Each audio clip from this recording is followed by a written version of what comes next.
Alright, ladies and gentlemen, here we are.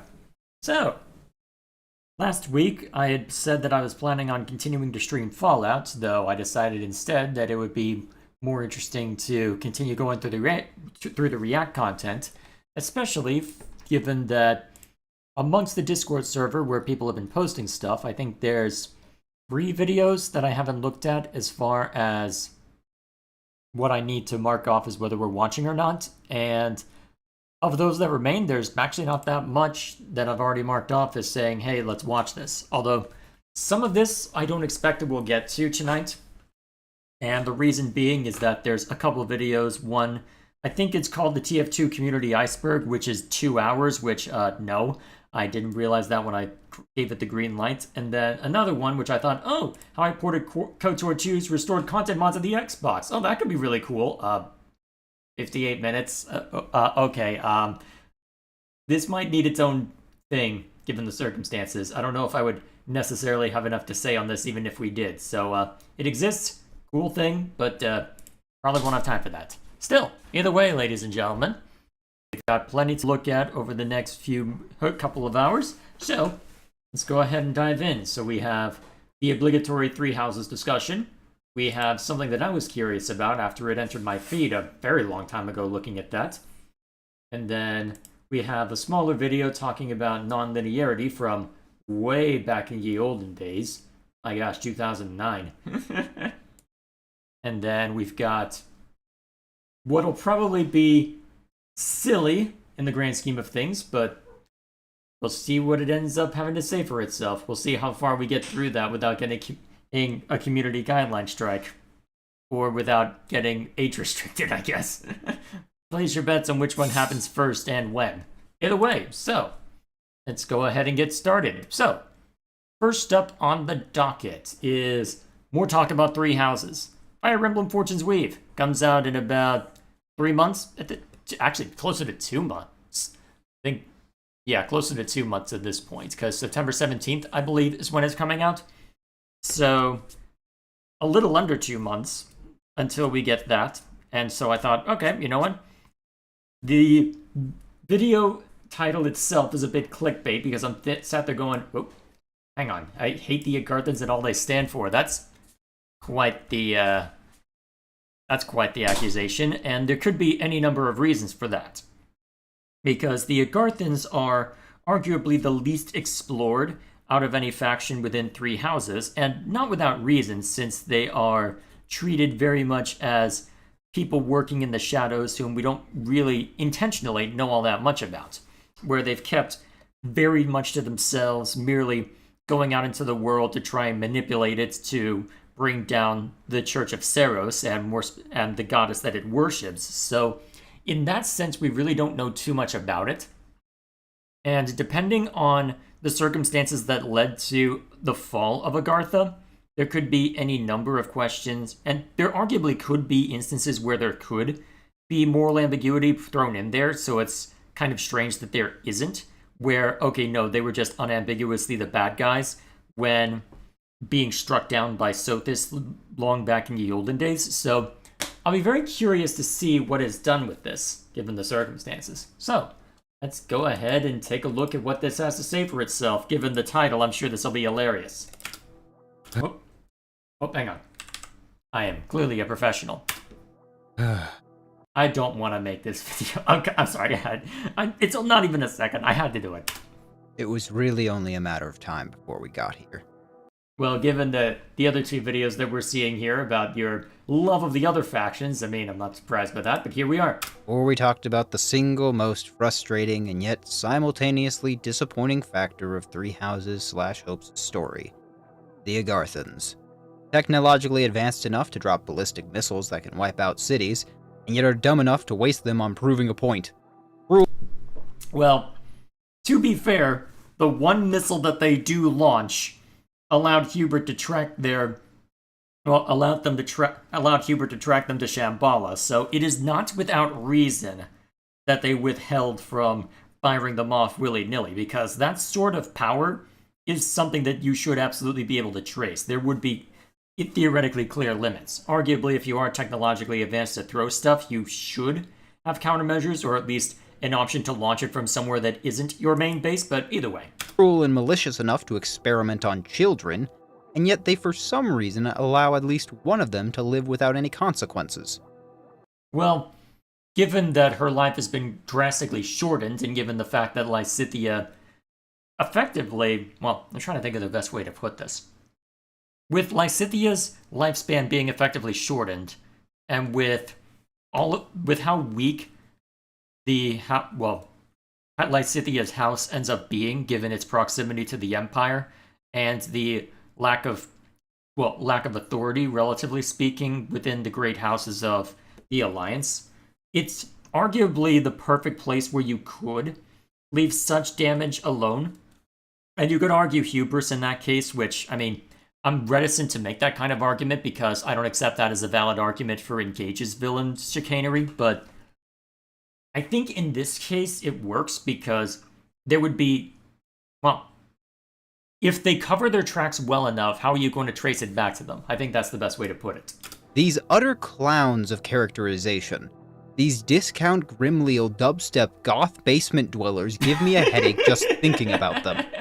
Okay, good one. They're like a black hole of storytelling, warping and bending every aspect until they are necessary to the plot while contributing nothing.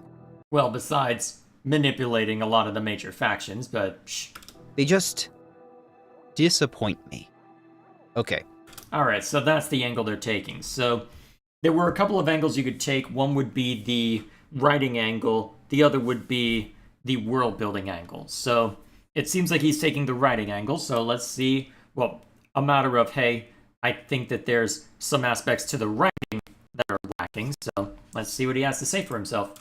We all know how this goes. I'm supposed to give a background lesson on their history, but at the risk of retreading old ground, let's try to make this quick.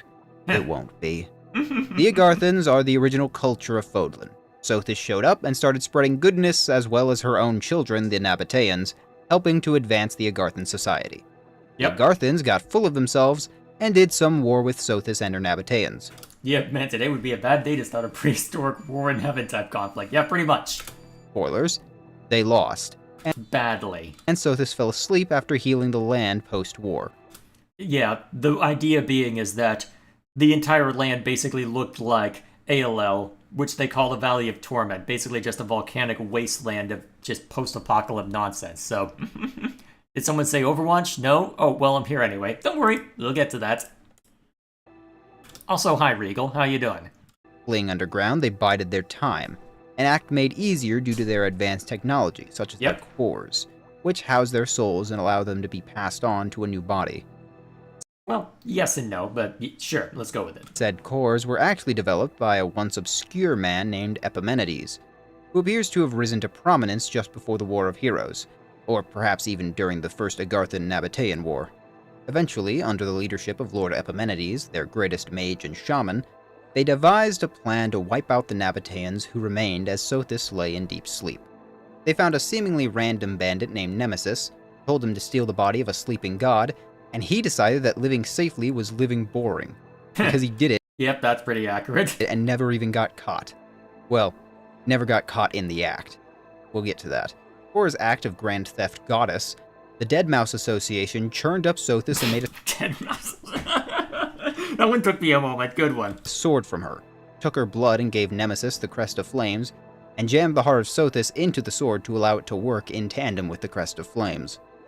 There is some stuff, like translations from God-Shattering Star, to suggest that, at least to Nemesis, he saw this as all some kind of justifiable action in the name of freeing humanity from the Nabateans' presence as false gods. Well, that is the Agarthan focus, generally speaking, where they see Sothis as this foreign element that is unwelcome. And given how powerful Sothis is, having her suddenly show up out of nowhere by their account, the fact that they call her Fellstar alone, the fact that she seemingly came out of nowhere, presumably from the heavens, based on that description, there is a degree to which you could play around with that, but which they sadly didn't. Who knows, maybe we'll get some of that in Fortune's Weave. Although, given that it's Intelligent Systems writing it instead of primarily Koei Tecmo, I guess we'll find out. Let's see. Goth basement dweller matches? Yeah, pretty much. Also, hi Lou, how you doing? Of course, that's hard to verify due to the source, and it could just be propaganda that Nemesis is spouting afterwards. Well, given that I think we hear, the fact that they use the term Fellstar, even in instances where after Solon has sent you to the Void, whatever it's called. I can't remember exactly what it's called, but oh yeah, the forbidden spell of Zaharas, I think it was. How do I remember that? Anyway, so following that spell being cast, there's no one else around, and so he even then uses the term Fellstar, so I think there is some merits to it. Although, could easily be played up depending on why the Agarthans got full of themselves and beaten down. So, either way. It could even be the madness he uses to justify his cruelty, or all of the above. Fair enough. I guess both of those can be true at the same time, so fair enough. After that, well, Nemesis went on to do a little trolling, a little bit of goofing, and a tad bit of genocide. The nonchalant way you describe it. Okay, you know what? I think, okay, yeah, you're gonna euphemize this a bunch, and then you just say the word. Well played. You make good videos. I like you. I'm doing good, just existing. Glad to hear it. 11 of Nemesis's compatriots were later also given crests and relics. Perhaps 15 if we follow the theory that the 4 apostles began as part of Nemesis's crew. I thought they... Well, I'm trying to remember. Did they? I'd have to go looking, because I know that... I can't remember, because... When did the apostles get the blood? Because we know that Oban, at least, was human, and was most likely, well, obviously a first-generation crest bearer, so he would have had to receive a direct blood transfusion for him to have helped Yuri, but... Was it part of... Hard to say, actually. These crests came from the blood of slain Suddenly louder, okay. Nabateans, and the relics were made from their bones. And with them, Nemesis and his clans carved out a kingdom in the northern chunk of Fodlan. What the Nightcore nerds were doing for the next century, or however long Nemesis made his kingdom, is unknown, but eventually they rose back from their mother's basement when a few Nabateans that they missed went and formed an empire in the south to fight Nemesis. Epimenides, having some modicum of principles, chose to dedicate resources and manpower to Nemesis as he was still technically their ally, even if Epimenides saw Nemesis as little more than a maddened beast. Epidermis actually led several successful Epidermis? Okay, that had to have been intentional. Come on, really? missions in defense against the Empire's onslaught, even fighting to a draw against the combined forces of the Church and Empire led by definitely not Sethith and Flayn, and even Saros herself. I hope there's nobody who has no idea what's going on in Three Houses and Three Hopes, because otherwise this is going to be very confusing. At a certain point, Epimenides, creator of the Soul Cores and master of both light and dark magic... Oh, hang on a sec, I need to check on something.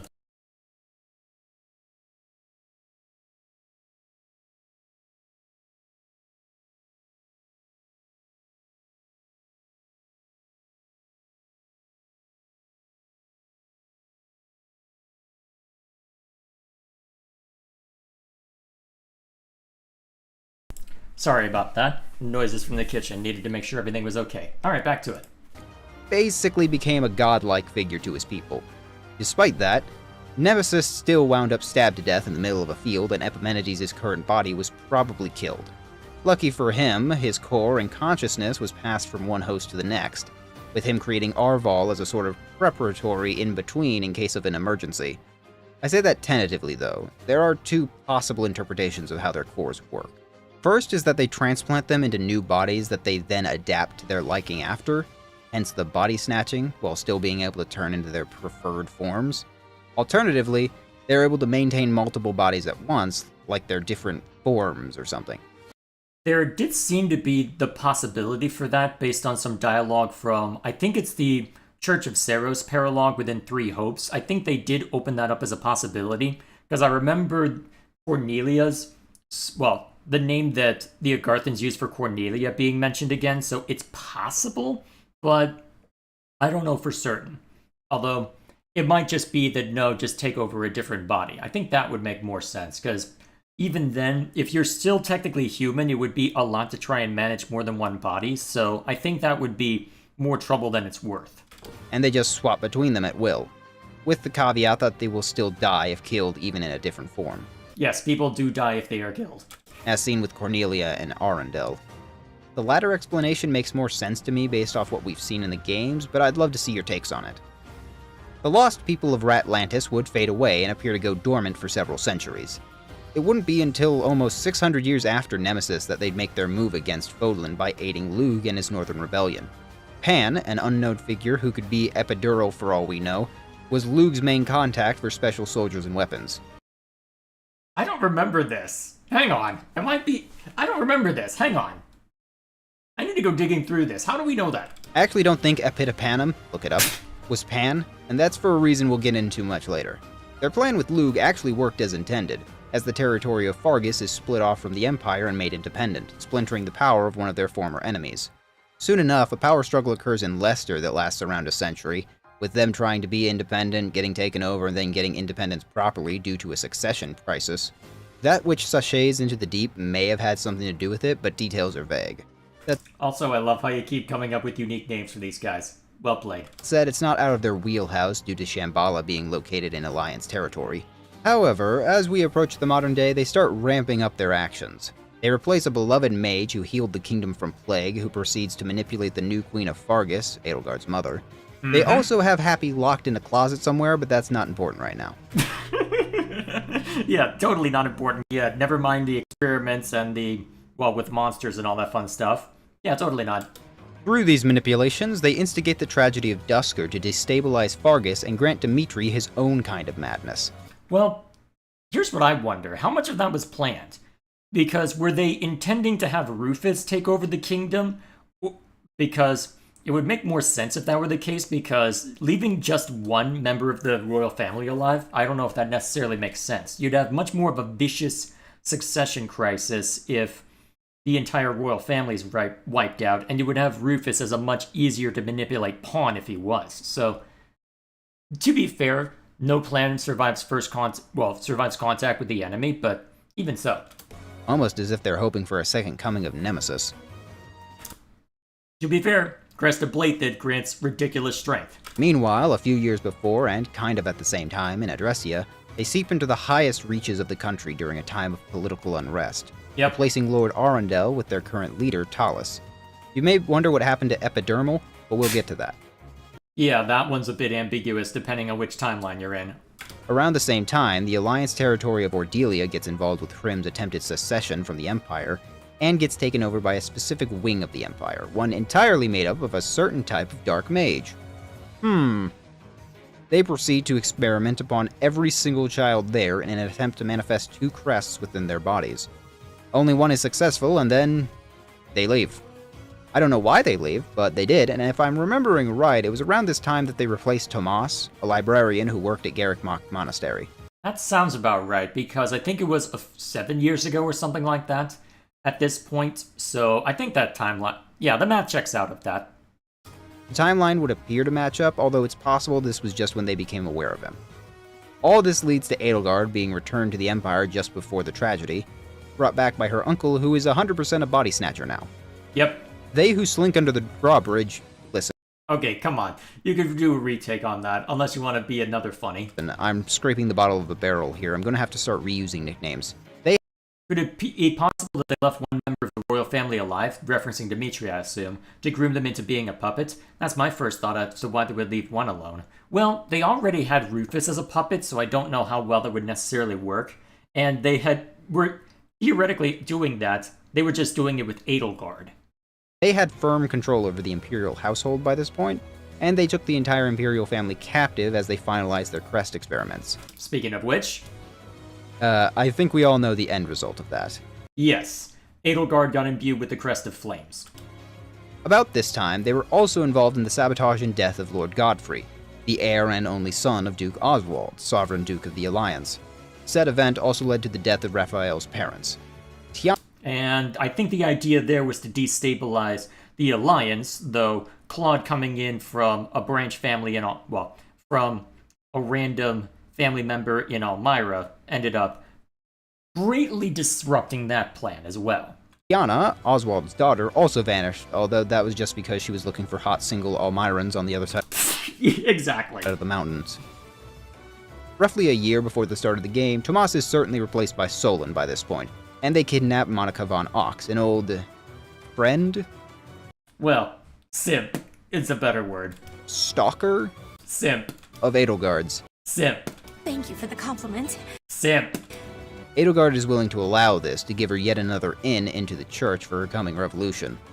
With the Alliance leadership destabilized, an Imperial princess designed to be the second coming of Nemesis, a king in the north who could also be the second coming of Nemesis and is too unstable for the church to trust, the Tunnel Snakes are Well, unless in Crimson Flower, where they've got no choice but to trust, but shh. set to enact the largest overthrow the continent has ever seen.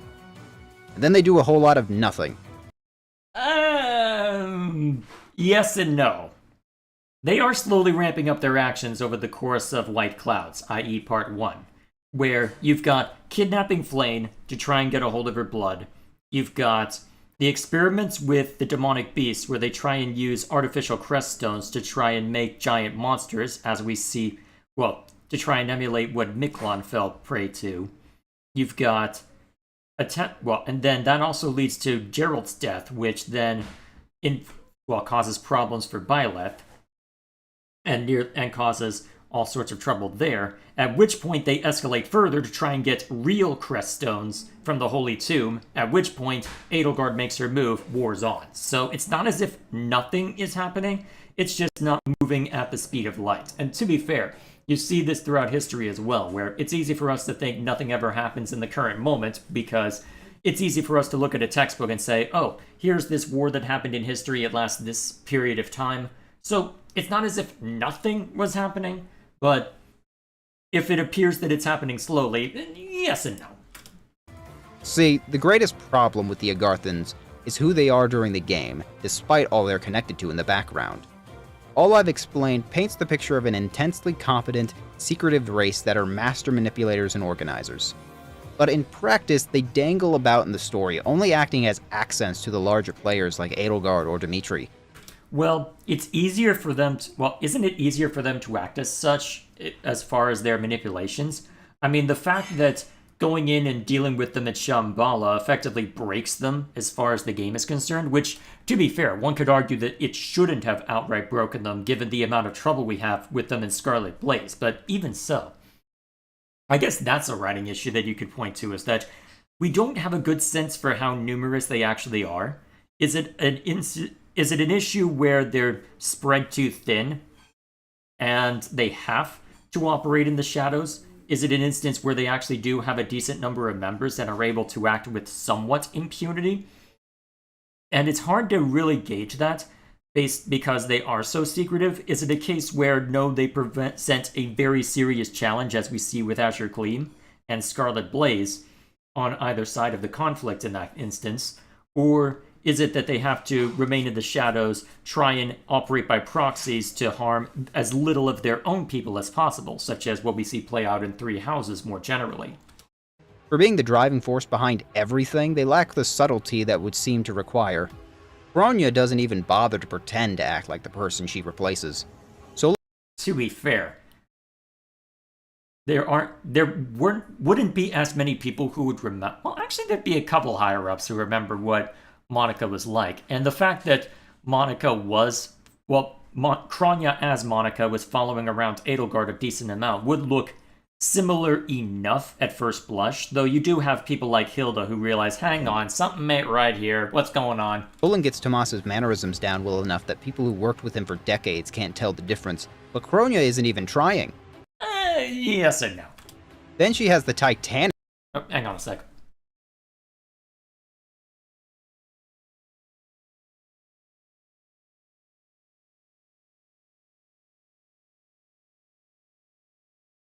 Sorry about that, brother needed something from me. Alright, where were we? Decades can't tell the difference, but Kronya isn't even trying. Then she has the Titanic-brained idea to stab Gerald right after he interferes with her experiments on some... I feel that could be argued to an extent for it actually being helpful. The idea of a hidden blade from someone whom you had once rescued suddenly stabbing you in the back in full view of everything, I think that there is something that you could spin into something profound, although to be fair, that is spin. Demonic beasts, in spite of the fact that Geralt thought she was in danger. Instead of playing along and keeping herself hidden, she stabbed him. This then led to Talus being forced to reveal himself to save her as to prevent anything about their biology or soul cores being revealed. Solon isn't immune from the stupid either. Yeah, to be fair, the fact that Talus did have to intervene, although to be fair, I do wonder how close of an eye he was keeping on Byleth, since he would know more so than even Byleth at the time what exactly is going on there. See, what a loving group of people. Full of peace and prosperity. Yeah, totally. When his experiments in Remire Village started attracting the attention of the Knights, why, oh why, does he reveal himself? Okay. Well, the thing is, if he's not revealing himself as Lord Arundel, you can get away with that to an extent. Although, to be fair, they don't do enough to change up the voice between Lord Arundel and Talus. I wonder how much of that's localization. Okay, let's play some devil's advocate. Well, I feel like I've been doing that for us, but carry on. Maybe in both cases they knew neither of them could be able to keep up the act after being found right in the middle of it. This could make sense for Solon, as he could easily have been uncertain if or when the church was going to arrive in Remire Village. Maybe the same is true for Kronia if she left evidence behind. Either way, it leads to their deaths in the Forbidden Forest, the first of which is due to Solon performing the first instance we see of the spell of Zaharas. This spell, only performed through sacrifice of an Agarthan soul core, and in this case, Kronia's, drags the target and anyone nearby into a dark dimension in which only the soul or inner mind is present. This is why in Azure Gleam, Edelgard is present and clear of mind, and why Byleth and Sothis can face each other without sleeping, because it's their souls that are present within Zaharas. Zaharas itself is littered with Agarthan technology, which implies that perhaps they tried sending a lot more than just their enemies to Zaharas, although the reason as to why I am unsure of. Of course, Solon's plan to warp them to the plane of eternal darkness only works so well until Byleth goes Super Saiyan God and cuts through dimensions to return. Pretty much. Congrats, Solon. You just made them stronger. Yeah, although, why does Sothis remain quiet anyway? Oh well, never mind. In Crimson Flower, Talus bombed Aryan Road just because Edelgard killed Cornelia, for heaven's sake. Well, is that necessarily a problem, to be fair? Blatantly showing his hand and revealing the trump card of the Pillars of Light, all because Edelgard did something that mildly annoyed him. It's more than mildly annoyed him, to be fair. It was a matter of, we are going to do this big faux pas, where we're going to look like we're striking at something important, but no, we're actually going to strike at this other important target, and we're not even going to inform the people whom we are working with closely, whom groomed us for this role, about this, effectively saying, we can do things without you necessarily needing to know, haha, and then he has to go in and say, nah, bitch. At least that's how it would be interpreted. This, I don't think, is necessarily a big issue. He and Cornelia, true name Cleobulus, didn't even like each other. So? Cleobulus hated how long Talus always took to act. So? Meanwhile, yes, Cleobulus is a man and considers himself a man despite the body he has taken on. Yep. He performs his own sick experiments in the background. Meanwhile, they aren't even present enough in the story to have the decency to die in Crimson Flower. It has to be saved for the epilogue. Honestly, they aren't even all that bad in Crimson Flower itself, but well, unless you know the history, to be fair, but you get enough of that from, Edelgard's discussion. To be fair, a lot of that is off-screen, though. Lack of focus in this route especially is pretty egregious. In Azure Moon, we actually see more of their machination through Cornelia's coup. Talus and Mycen, remember him for a bit, also get to play their parts near the end, even if Talus manages to die in a rather unceremonious way. Well, die in a way that we don't necessarily recognize as him dying. Where, we had this Talus guy who showed up in the mid and never showed his face again, and then we find out in a different route that, that was Lord Arundel. Okay, he dies at Deirdre. Okay, fair enough. However, even when Shambhala is not directly under attack in Azure Moon, they still get defeated, yet again in the epilogue thanks to the existence of Happy. In Verdant Wind and Silver Snow, they do a grand total of nothing until they all of a sudden drop the Pillars of Light on Mercius for some reason. Well, that one actually might be a fair concern, because let me think. What kind of involvement would they have? Let's see, they were bolstering Edelgard's forces with both mages and demonic beasts. And then we've got the Javelins of Light. Let's see. I don't think they had much involvement over at the Great Bridge of Murden. I can't recall them being involved in the attack against Garreg Mach either. Or the request for reinforcements, though that was mostly Kingdom forces getting involved in that, one way or the other. So, I guess they aren't largely involved to an extent, although, I suppose the question is, if they weren't involved then, where would they be involved, and where would they see a need to be involved? Because, if I recall correctly, there was some machinations involved with Silver Snow, where after the destruction at Aryan of I can't remember this exact fort. Let's see. The Silver Maiden, I think it... Well, was it the Silver Maiden, or... I can't remember which one. Which one was this? Nothing until they all of a sudden dropped the Pillars of Light on Mercius for some... Fort Mercius. Okay, it was Mercius. So I was remembering their nicknames and not the names themselves. Okay, so with Fort Mercius, they dropped the Pillar of Light, attempting to dissuade them. But in Verdant Wind, I think there is something to be said about... Well, there's something to be said about about being hesitant to press on any further, because they are acting openly, thanks to the Almirans bolstering their ranks when they were marching over there before, and attacking the fort directly. With Silver Snow, I feel that you have an argument, because without the Almirans there to support them, what they do is they effectively sneak in covertly into Imperial territory, and then marshal within the city afterward to say, "Sup!"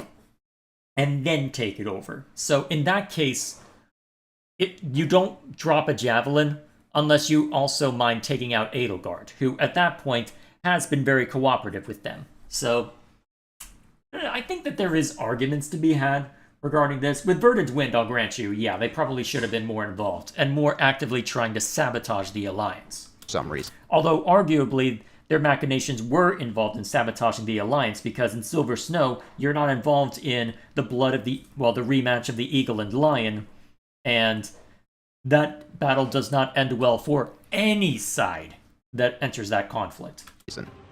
Congrats, Dingus. Now no one gets the fortress, and there's one less obstacle between the enemy and the Emperor you're trying to prevent from dying right off the bat. Yeah, but there's also the threat of, you're gonna drop another one of these on our heads? Said attack even allowed Hubert to trace the missiles back to their origin point in Alliance territory. Which is why you don't fire them willy-nilly. To be fair. Actually, here's an interesting question. Here's something that they may not have anticipated, actually. The only reason that we knew to run the hell away was because Yuritsa basically... the Death Knight basically said, "Hey, it's coming, you better skedaddle." So... And given that Yuritsa has no love for them either, and has been explicitly set loose on those who slither in the dark according to an auxiliary battle, although admittedly that is Crimson Flower, but still. He has no love for those who slither in the dark, so they may not have anticipated him being so openly hostile, as it were, in that sense. Allowing the heroes to find Shambhala and destroy the morons that can't do anything right in one fell swoop. All except for Cleobulus, who manages to slip between the cracks, it seems. He goes entirely unaddressed for the two routes, which is a complete waste of potential. Yeah, I feel that well, actually, that is a fair concern, because we basically have the western half of the kingdom, the eastern half of the kingdom, which is hanging on by a thread, basically, and is trying to do its best to try and deal with Cornelia. But at the same time, how much would they be able to realistically hold them back or keep them occupied, given the circumstances? Especially if you're looking at a route like Verdant Wind or Silver Snow, where they were actively involved in the battle, in the rematch of the Eagle and Lion, and lost.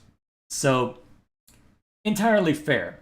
Would the mop-up required to try and deal with the remnants of the kingdom be enough to prevent Cornelia from getting involved as the Empire falls?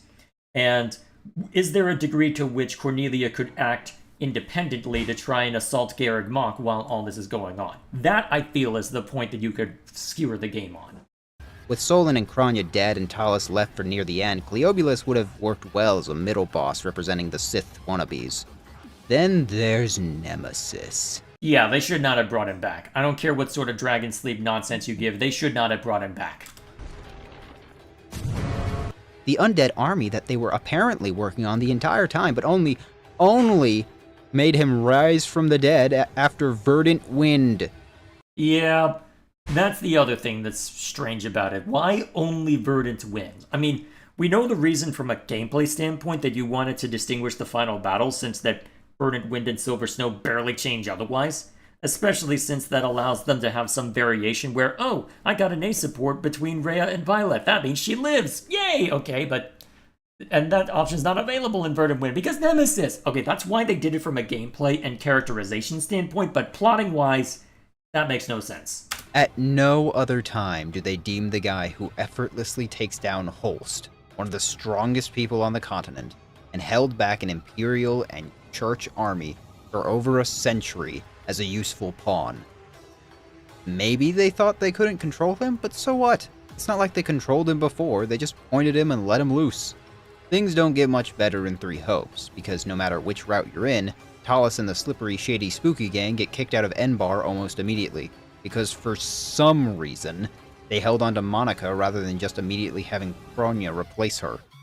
Similarly... Okay, that is a fair concern. I'd need to go back through to see if there is an argument that can be inferred, because I know that they gave...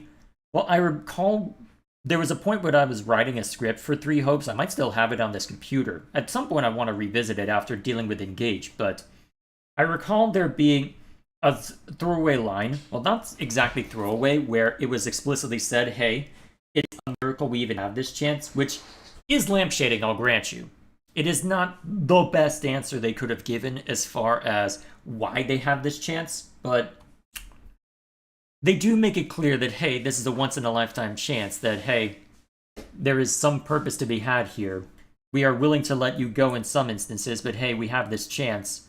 Do we take it? So, at the same time, though, why don't they immediately just swap her?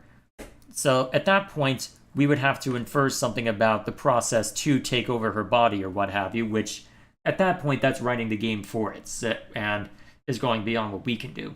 Cleobulus rouses yet another rebellion with the Western Wards and the Western Church, but this one also goes absolutely nowhere without the clear support of the Empire, or even it seems the rest of the Agarthans. In Golden Wildfire, they're even more laughably absent, only popping up near the back half of the war to cause a mess in Ordelia before disappearing again. Well, to be fair, with their main sources of machination cut off, with Rufus dead, with Arundel forced out, and with Claude in charge, they really didn't have a good in with any of the factions, so in theory, without the ability to engage in machinations, they have to be very judicious on when they would strike, at least in theory, to where Scarlet Blaze, they're consistent throughout because Hubert's on watch for them, and they would be very bitter about losing Edelgard. Golden Wildfire, they need to be judicious because the Alliance is now the Federation and stronger than ever, and so they can't just treat them willy-nilly, especially since they've aligned themselves with the Empire. And so, if I recall correctly, that engagement with those who slither in the dark is literally the only reason that the kingdom doesn't fall in both Golden Wildfire and Scarlet Blaze, where, hey, we show up immediately and just drag your attention away. That was the objective. So, it did serve a purpose, though one could argue that they should have gotten involved sooner. Especially, well, if they had an opportunity to strike at Rhea. Although, to be fair, would they have been able to? I guess that's the next question.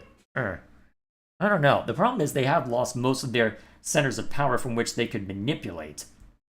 So, how much could they have reasonably done? I'm not sure. They make something of a showing during the Battle of Garreg Mach, but that's really just a pretense to lead into the secret chapters of that route. In Scarlet Blaze, Talus dragged... Wait, I thought that was because of... Hang on. I don't recall that being related to either secret chapter for those two, because for one of them, that's motivated by Claude acting like a fool and sacrificing Randolph, and then Fleisch coming back for revenge, which they may have been able to capitalize on a little bit. And then the other one was, hey, we're finally going back into battle, and then we run into problem, Randolph dead. Or hang on. Let me hear that again. Absent, only popping up near the back half of the war to cause a mess in Ordelia before disappearing again. They make something of a showing during the Battle of Garreg Mach, but that's really just a pretense to lead into the secret chapters of that route. I don't think so. In Scarlet Blaze, Talus drags his people out into the open to attack Garreg. Okay, so this one I will grant you. Okay, I see. Okay, I understand where you're going with this. You're thinking in terms of You're not thinking in terms of the point where the split happens. You're thinking in terms of where the distinction lies in Scarlet Blaze, where you have Talus Talus and Rhea both striking out at Garreg Mach simultaneously to try and reclaim it or cause havoc, respectively. So, if you don't have the split, then, well, if you kill Byleth before then, you're at a point where, okay, well, every faction has been significantly weakened because of how the battle at ALL went, so I guess you're in stalemate territory. The other one, it's more clear that, okay, yeah, Kingdom's going down. Mach after their rebellion plan fails, but he manages to pin himself between the Empire and the Church. Now, I don't think he dies in the explosion, nor does Rhea, likely, but the fact... I feel like, to be fair, no body, no death, but the epilogue would say if they were still involved somehow. The fact that it's even possible means that Talus must be the dumbest man possible. Is that necessarily the case? I mean, Rhea is the leader of the Church of Seros, so I don't think that's necessarily the worst idea of them just blowing each other up. That, I think, has some merit to it. I mean, the most that you could say is maybe they threw themselves into Zaharas, but even then. You know what was happening not a day or two before this? A battle comprised of all three armies at one place in ALL. The one place they have successfully bombed in the past. Well, the one place that redirected a bomb that was directed at Garreg Mach, but yes, technically they have bombed it.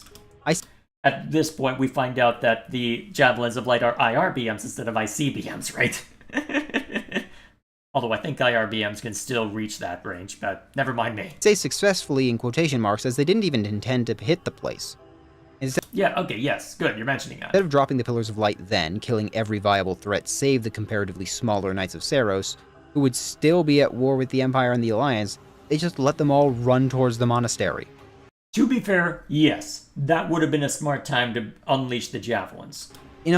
Although, I guess the question then is, how much would they be watching for that? Because I feel like they'd be watching the area that they would be firing the Javelins from like a hawk, especially after the trouble they caused in Ordelia territory. So could they reasonably throw them?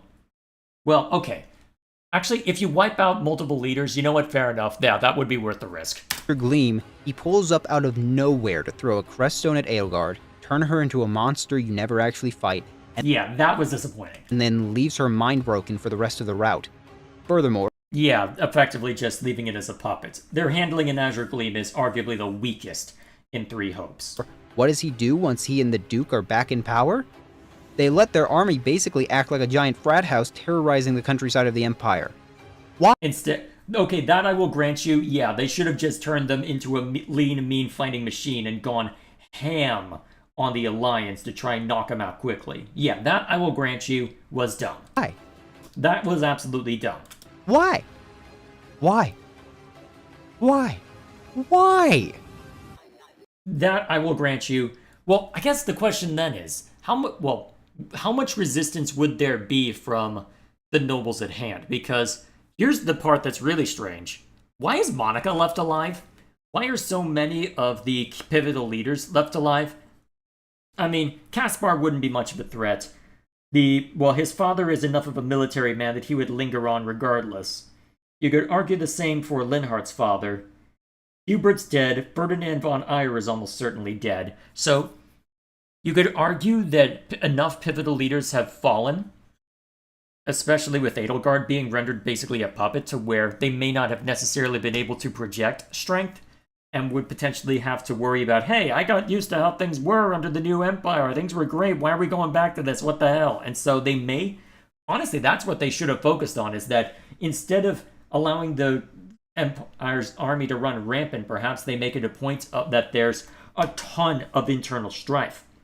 Perhaps that's the reason for the 6-month time frame where the Church of Seros recognizes this and sows discontent.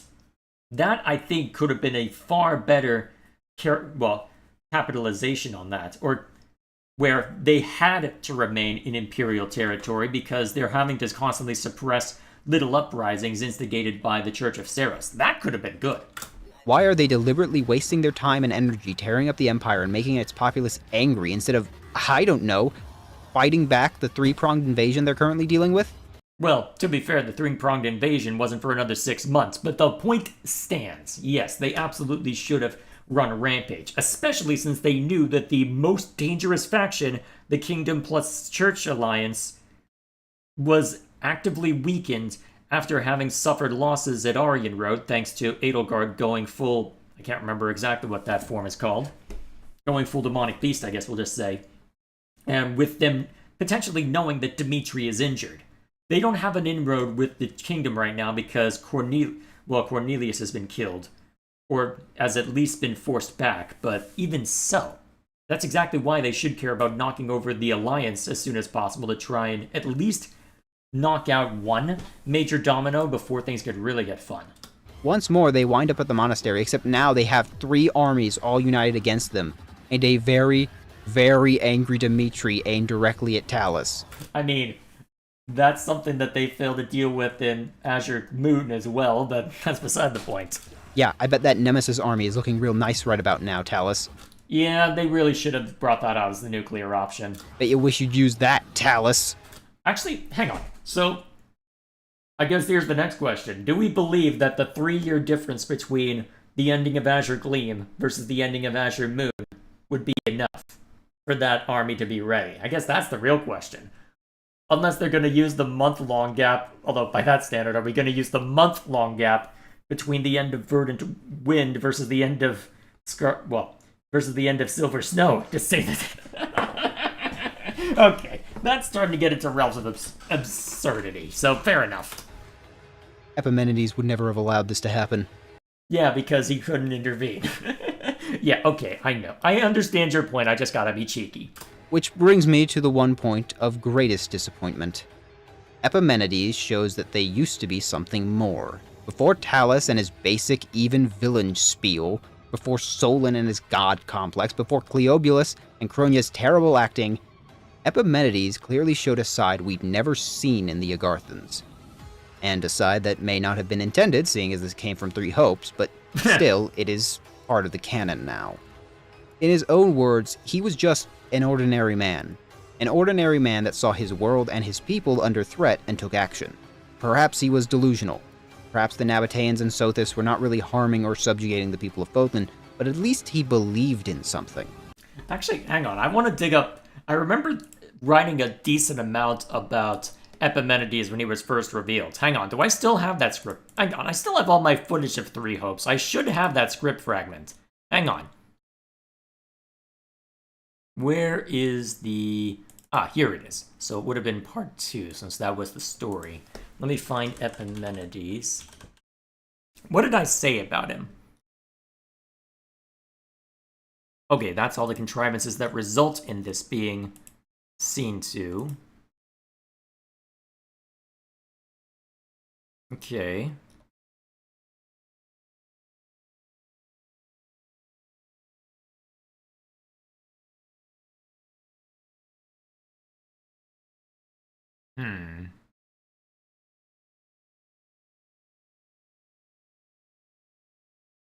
Okay, I talk about the voice acting, which not necessarily what I was looking for. Okay, I'll have to go digging for that later.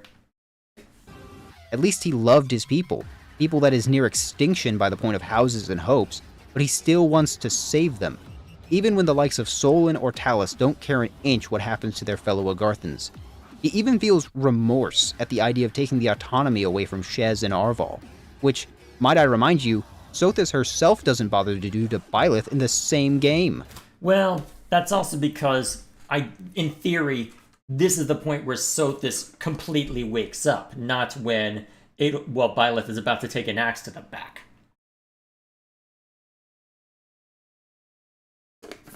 So, in that sense, this is a very different Sothis from the Sothis of 3 Houses, to be clear. He openly states his distaste for Talus's methods, likely the kinds of methods that involved experimenting on children and skulking in the shadows. He doesn't even seem to hate the people of Fodlan, who, depending on how you interpret his lines, might not even be anywhere close to related to the Agarthans and were instead made by Sothis. Instead of hate, he feels pity towards them for being duped by Seros telling them that Sothis is a god. He's willing to die for his people, even with the safety net of the Souls Cores, which clearly aren't foolproof plans. But he goes ahead practically on his own to face down Seros, Sethlene, and Keyhole to protect the flank of Nemesis, someone he objectively sees as a rabid animal, but is his ally nonetheless. Even in the modern day, when he kills Solon to trap the Lords, he apologizes to Solon for it. Solon! Remind me what Solon did when he did something similar? Fear, Kranya. Your sacrifice will help to rid this world of the filthy vermin that have long infested it.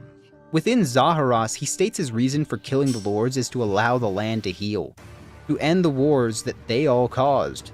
Some more than others, but the point still stands. Whether you agree with it or not, his intentions are entirely noble, and he's acting with genuine emotion for his people and even some of his enemies. All because he loves his people and wants them to be given their home back.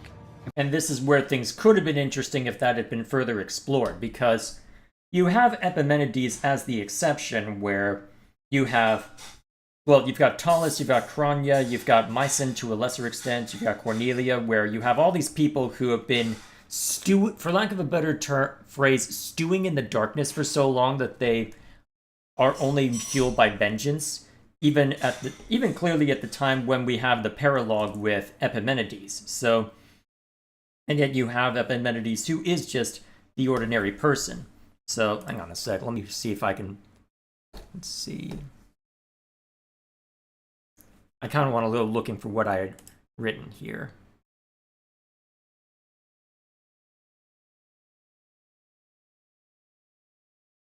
Is it not in this one?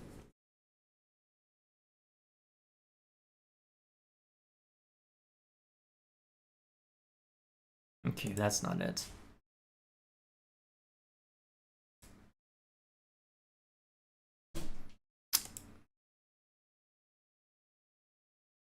Okay, it was buried in...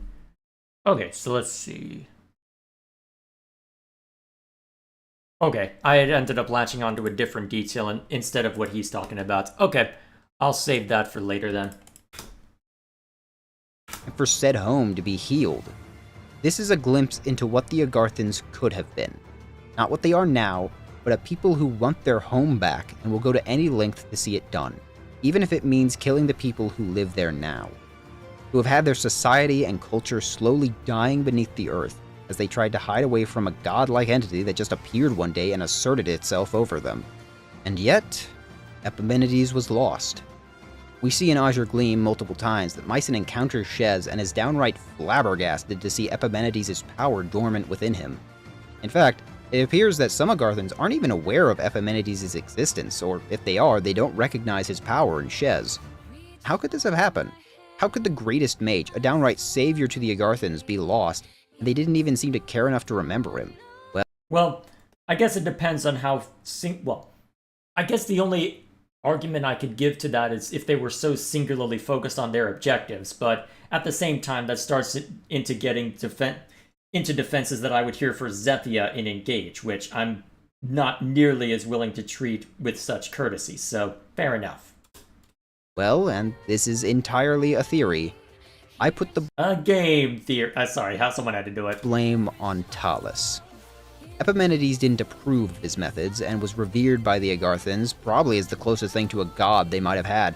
Heck, considering that his power is also capable of cutting through dimensions like Sothis, he might as well be one. But somehow his core was lost. And who is it that is in charge afterwards? Talus. And we see how he runs things, so... Yeah, entirely fair concern, especially since Epimenides was a creation of three hopes in order to create a contrast. So in that sense, yeah, that would make some measure of sense. He has the most to gain from some unforeseen accident happening to Epimenides.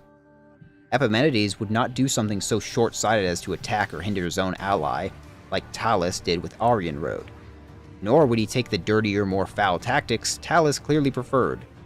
It's possible that Epimenides even hated the idea of their body snatching based on his words about taking over Arval and Shez, and his emphasis on his core being passed down. Almost like it was supposed to be an honor, not something forced onto another. So that could be yet another point of contention between the two. And that's why I think his core was likely lost somewhere 600 years after the War of Heroes. 600 years of near silence from them, and then suddenly they influenced the splitting of the kingdom and the alliance, rather than something more upfront like Epimenides seemed to favor. Maybe I'm coping. No, I think there is some merit to that possibility. Maybe I'm headcanoning too hard. It's always possible, and if we're being honest, it's probably true.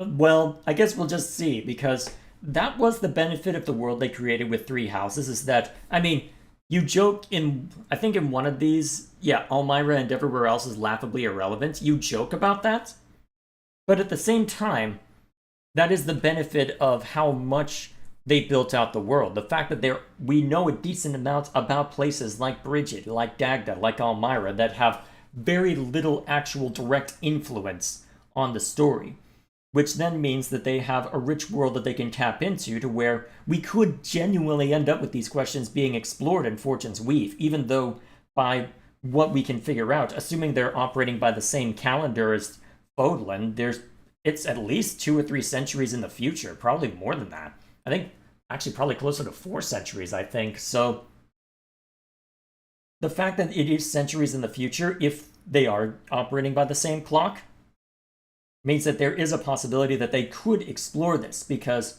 we see that there are Nabateans openly out there in the world over there. So unless there's a different kind of divine source or some other dragon involved, I'd be curious to know, there's a possibility we could end up seeing a different facet of it where we have a different branch of the old people as well. So there's a lot that can be tapped into, and so it is very much an unknown because we don't know exactly what they'll do, especially since it won't be the same people who are operating, who will be taking care of the story. Since actually that's kind of funny because I remember reviewing Hyrule Warriors Age of Imprisonment and found overlap with Three Houses, and not without reason, because those were Koei Tecmo's writers, and I would be very surprised if those writers were involved in Fortune's Weave as anything other than an advisory role, given that I suspect a lot of the development for Fortune's Weave would occur after Engage,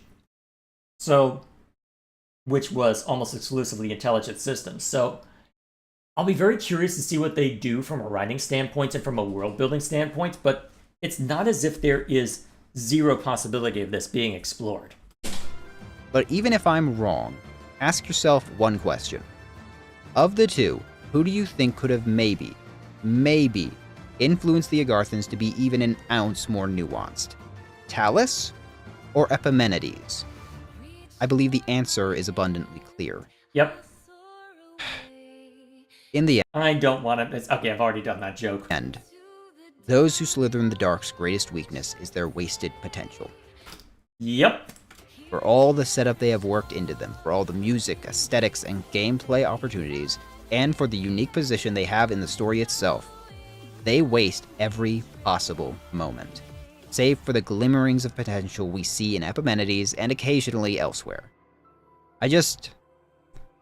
I know they could have been more. I am the Hearth Guy, and I just want to say, thank you for watching. Thank you for making that. That prompted a hell of a lot more discussion than I expected. How are we... we've only been here an hour? What? We hit We've been here an hour! Okay. 1,000 subscribers, and we've only gone up. I'm officially making money off these videos now, which is Congratulations, you deserve to. astounding to think about. I could not have done it without you all. So, like, comment, and subscribe if you want to keep supporting what I'm doing. I've almost hit the end of what I can cover in Fodlan, so we're going to have to start considering what other worlds for me to create videos like these about. I've started to call them my tour guides to insert name here, and I'm considering one for the world of Elder Scrolls next, but I want your input. I've got one more video on Fodlan coming up, but once that's through, it's just the reworking videos on Three Houses routes, and each of those will most likely take a lot of editing time, and I'd hate to ghost you all with similar styled videos in between. I'm also still working on countdowns, naturally, and anything else that catches my fancy, but your support has ensured me that this kind of video will likely become a staple of my channel. Heck, it already has. As always, consider giving to either become a Patreon or a channel member. There's only one tier for either, a $3 tier, and with this comes access to a private Discord server where you can directly interact with me and anyone else who might decide to pay to help with all this. You also get access to, on both, special polls or announcements that only go out to you guys, as well as shoutouts and thanks in my videos. Naturally, none of that is a must. You may pay as you please, and it always helps. Especially in this day and age. Regardless, it's all thanks to you. So without any further ado, I am the Hearth Guy, and I will see you all next time around the hearth. Ah, Fodlan, what a... Alrighty, solid video. Looks like there's most likely one last joke, so let him do his whole spiel. Alright, is there one last joke? A lovely, truly screwed up place that I'm surprised hasn't burnt down to the ground faster. There really is no place like you in all the... Wait, what's going on over there? Hold on. There are other places on this planet? Okay, so I guess this one was the last one then, huh? Well, fair enough. So, honestly, that one might be worth checking out. Given the circumstances. Okay, fascinating stuff. Thank you very much. That inspired a hell of a lot more out of me than I expected. Oh, man. I really hope Fortune's Weave is good. If it's bad, I'm gonna be so salty. Oh. Literally everything will be dropped. Including my job search if I'm still looking by then.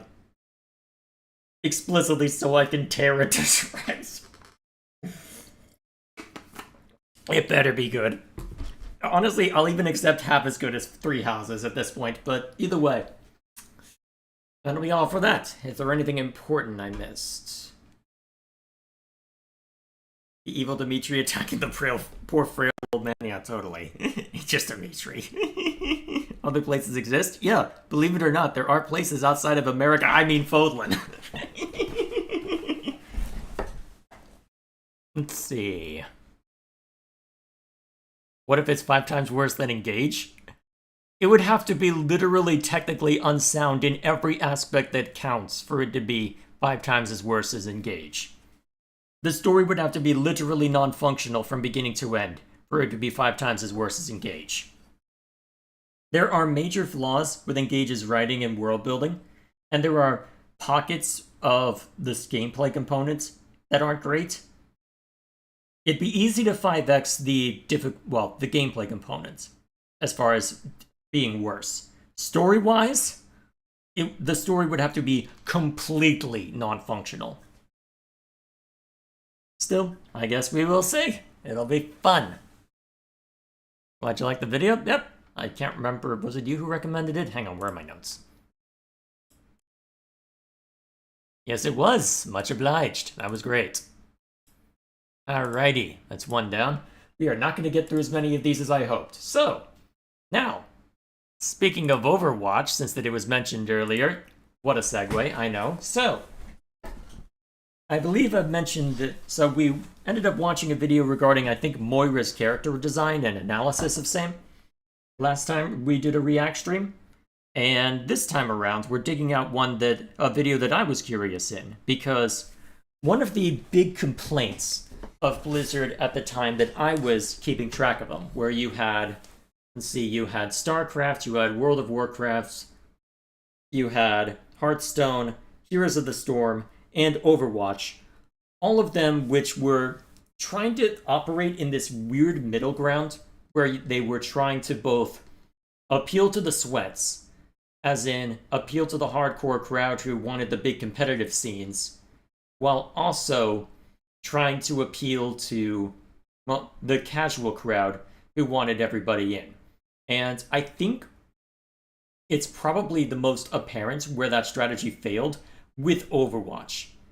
Well, either that, well, no, Heroes of the Storm was more their core audience, because that was where you had overlap from pretty much all of their franchises. So, with Overwatch, this is very stark, because I remember there being a lot of discourse around Overwatch because it drew people in initially because of that initial trailer where you have Pixar-level animation involved, where very pretty, very colorful, very bombastic. You have a lot of characters that people are very interested in learning more about and seeing a lot more of in some ways that you probably shouldn't be as well, but never mind that. So you have a lot of interest built up around this from a casual audience, and so it does really well. But then you actually sit down to play it and you realize this is still a competitive shooter, though team-based first-person shooter. This is going to, you have two very different audiences at play here. You have the casuals who are here just to have a fun time with the cool characters who aren't as concerned about doing the best possible. But because this is also a team-based first-person shooter that's almost exclusively competitive play, you then have people who get very sweaty about it in the same way as League of Legends and other team-based games, who are going to be take it very seriously and get on your case if you aren't playing super optimally. So you had this weird conflux, and this has also led to a lot of concerns where what one side saw as get your act together, another side saw as toxic. And to be fair, there was toxicity in play. I mean, it's hard not to find a competitive game where there isn't some level of, what the hell are you doing? You should end it all now. But at the same time, that led to a major, well, for lack of a better word, divide with the core fan base. And so nowhere was this more apparent than in trying to make the Overwatch League, which was their competitive formats. Because around that time, literally every game that Blizzard had a competitive scene of some kind. StarCraft 2, competitive scene. World of Warcraft probably has a PvP. It has a PvP mode. I'd be surprised if there wasn't some sort of competitive aspect to it that was hyped up and all that fun stuff. And then Heroes of the Storm. They attempted to have that for a while before they had to put the game on maintenance mode after it didn't work, instead of just trying to be the Smash Bros. Of Dota-style games where, hey, a lot of people don't always play fighting games, but they'll come to play this because it's just silly.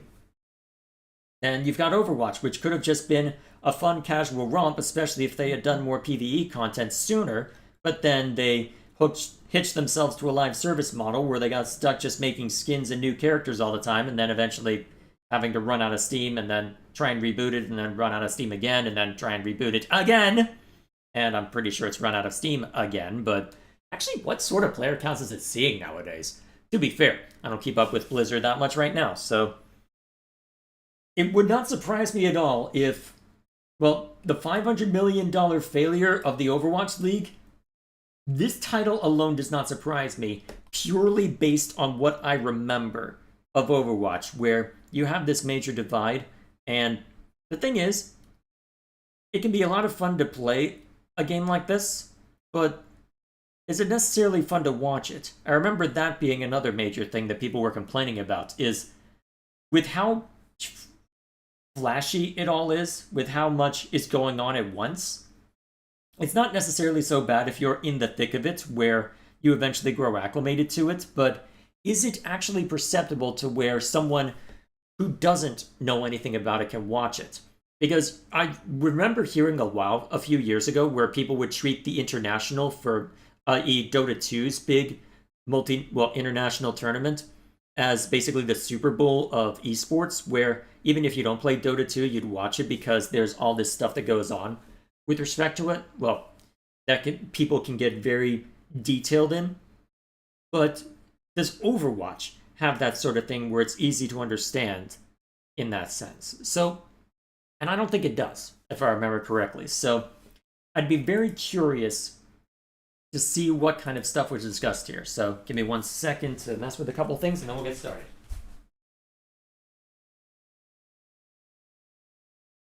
Oh, there's a Cheeto outside my door. He will probably come and demand attention soon. We'll see what happens. It'll be fun.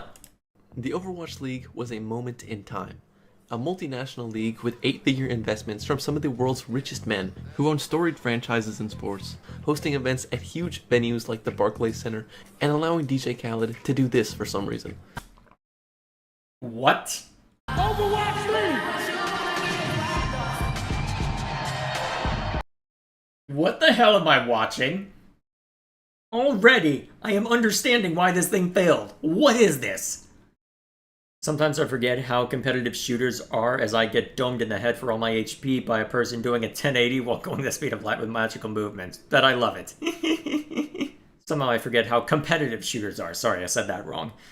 Put the wrong emphasis in. But yeah, you can get people who take it very seriously, but it can still be fun to just unwind and try and knock people over and then get knocked over too. I mean, there's a reason why Team Fortress 2 still exists to this day, and that's because you've got server-based stuff where you can just go into a lobby that's pure 2 for it and just go to town. Surely, the Overwatch League was serious business, and they certainly took themselves that way, comparing the league to the NBA, NFL, and even getting sued by the MLB for having a similar logo. I don't remember that part. What? Just... what? They were locked in, but by the end, all the things that made the Overwatch League look like it was going to be successful at the beginning were gone. Investors had pulled out, teams had imploded for financial issues, and the 2023 finals was hosted in a half-sold-out community college hockey arena in Toronto. Yeah, what? Hold up, because I know it didn't exactly go well, but... damn, what? What, is that around the time when they had the 3 support 3 tank meta when Brigitte was in the game? I remember that being a big kerfuffle, but though that was after I stopped playing. This matches up with the I don't see the movement from Ninja. Oh, that's a deep cut. Okay. You, sir, were on the internet way too early in life. Franchisees invested Either that or you remember the memes and have a much better memory than I would give you credit for. $20 million Initially, anyway. to get a spot in the league for the first season, while by the second year, spots were worth between $35 and $60 million. In 2023, Blizzard offered these teams a $6 million buyout to give up their spot, to which most teams agreed. I haven't seen a video made about why the Overwatch League failed by someone who actually likes the game and knows the community, but I unfortunately do. There were Oh, that... okay, I unfortunately do. Oof. Ooh. Okay, tell us how you really feel. I mean, you're about to, but damn. certainly some bumps along the way, like how Blizzard tanked any revenue by being full of weeaboos, or how the most famous Wait, what? What does that have to do with anything? player in league history got kicked out for trying to have some banter. But I think there are 10 Well, okay, that's just modern Blizzard in a nutshell, first of all, but never mind me. main reasons why Overwatch League failed, and the most important one is going to be at the end of this video, so stick around. The first of which is the inconsistency brought about by the video game industry. Games are constantly updating, metas come and go, and even in Overwatch's case, they released a whole new game that literally eliminated the need for a player on a roster. The first meta in the Overwatch League was Dive, with the classic Winston D.Va, and in the first map of Overwatch League history, Dante on Junkrat for some reason. Early on, players just stayed to their comfort pick, which were mostly Tracer and Genji for DPS, Zen for support, and D.Va for off-tank players. For basically 5 straight years, off-tank players only had to play D.Va, man, what a dream. But of course, more heroes were added, and the meta changed to GOATs for the following season. This is where it became clear that despite funding the Overwatch League, Alright, so I'm gonna look up real quick. Remind me what the GOATs meta was? So, Overwatch GOATs meta. What is this? Alright, so this is an AI thing that came up as soon as I typed it into my search bar. So the GOATs meta was, it was 3 tanks, 3 supports. Okay, so fair enough. Okay, so it was when Brigitte showed up and everybody was doing that arrangement. Fair enough. Fair enough. Well, worth double checking just to be sure that we're on the same page. Carry on. Overwatch was not balanced around professional play, nor was it considered super important in the early days. With the release of the most evil hero ever, Brigitte, in March of 2018, Okay, I just had to wait for more clarification. Perfect. and the invent of GOATs meta soon after, the league stopped changing. Blizzard, the company, started going through hard times, Overwatch was not the main development focus, and the game was left to rot with one hero dominating the meta for the entire year. DPS players were forced to play an entirely different role that they weren't used to at all. Dudes who played Genji their whole life were absolutely running it down on Brig. I'm sure some of you don't remember, but Prophet, for example, was so ass at Brig, it was like watching 50-year-old Mike Tyson trying to walk around a boxing ring. You could literally see bro's body decomposing at the monitor, man. He wasn't sleeping behind the wheel, he Is that a real screenshot? Oof. was dead. When updates did come, Baptiste was added as a way to try to move away from Brig and add some DPS to the support role, but it really just wasn't enough, and Brig only stopped being hard meta when 222 Rollock was added in July of 2019. This basically made Overwatch a different game. Strategies depending on players' flexibility were now obsolete, like the early Overwatch League playoffs meta where Zen players played Roadhog. Certain players may What? Wow, that is flexibility, damn. The main selling point of flexibility was diminished because they now had to get up in the middle of a match, switch seats, and calibrate to an entirely different setup. Yes, that's really how they did it, and it happened. To add on to that, Blizzard actually did go and drop another Overwatch and delete the first one. Not only did the game change, the game changed. Bars. This is completely different than other leagues that Overwatch League was trying to seem as legitimate as. I'm a huge fan of basketball, I've played my whole life, I'm large, and while I'm absolutely fucking horrible at it, I always know what to expect when I play or watch the NBA. Adam Silver will never announce Basketball 2 where the nets are 20 feet wide, height is capped at 5'8", and LeBron James is ritualistically executed at half court in the inaugural game. But Blizzard actually did that, literally sacrificing one tank player into a volcano from each team, which led to a bunch of tank players getting dropped. Yeah, and that would inevitably have all sorts of ripple effects, because even if you could argue that it was necessary from a balance standpoint for whatever meta change they wanted to make, yeah, that would absolutely shake up the Overwatch League. And that is one of the major issues that you do run into with a competitive format, where unless you're a really old game like StarCraft Brood War that literally never gets an update outside of an occasional remaster that only focuses on the visual components and even then doesn't change the underlying code base, at least to my knowledge anyway. Although to be fair, I wonder how much of a difference it would make because you now have 1080. Or at least, widescreen resolutions. But either way, you get the point. The fact that unless you're a really old game, you're having to balance too many things at once. You're having to introduce new stuff because live service, but you're also having to try and maintain a format that will be consistent. You would almost want what you see Linux distributions doing, where you'll have one that's the most up-to-date version and then another that's the long-term service version where, hey, this is the format that's going to be here for a year, so at least there is some measure of consistency. Although even then, given that that's what they effectively had with Brigitte showing up and causing problems, maybe that's not necessarily the right match. Well, not the right solution.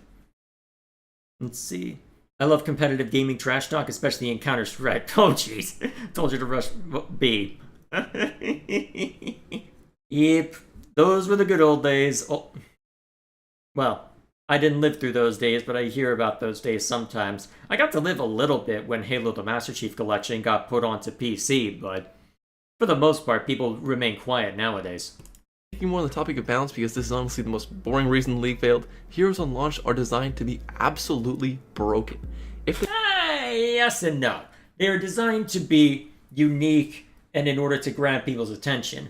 I would argue that they should still be balanced, though it would make sense if there were a measure of power creep that shows up because they gotta make sure they stand out and are worth the investment. But the degree to which they are broken, I guess it also depends on the role, though this is also me speaking as someone who played League of Legends religiously for 2.5 years. If they weren't, nobody would bother to learn them or play them. Sigma on launch was crazy strong. Juno had Transcendence level healing and Mercy's damage boost, basically on a cooldown because her ult charged so fast, and now Wu Yang is just Zenyatta with good movement. Kiriko's been in the game for coming up on 4 years, and she's still ridiculously powerful. Who decided to let a hero do 120 damage on a headshot? These heroes disrupt the game and could even threaten players' livelihoods if they couldn't figure them out. For you and me, these are just fun little quirks of the game, but for these players, this really has an impact on their career. Moreover, the devs are incapable of balancing around pro players because they suck at the game. Hold on, okay. So first you have, we've got all this trouble with all this stuff that professional players have to adapt to. Also, they suck. I feel like there's some incongruity here, but let me just make sure I back it up a little bit so we got that. Weird. Moreover, the devs are incapable of balancing around pro players because they suck at the game. This gameplay footage is from 10 years ago and they have gotten no better. These days, I think the developers have really improved when it comes to balance, but during the Overwatch League, when teams and players were less flexible, the developers' inability Okay, now you're just playing stock footage, but still. To understand the game at a high level stopped them from making the best decisions.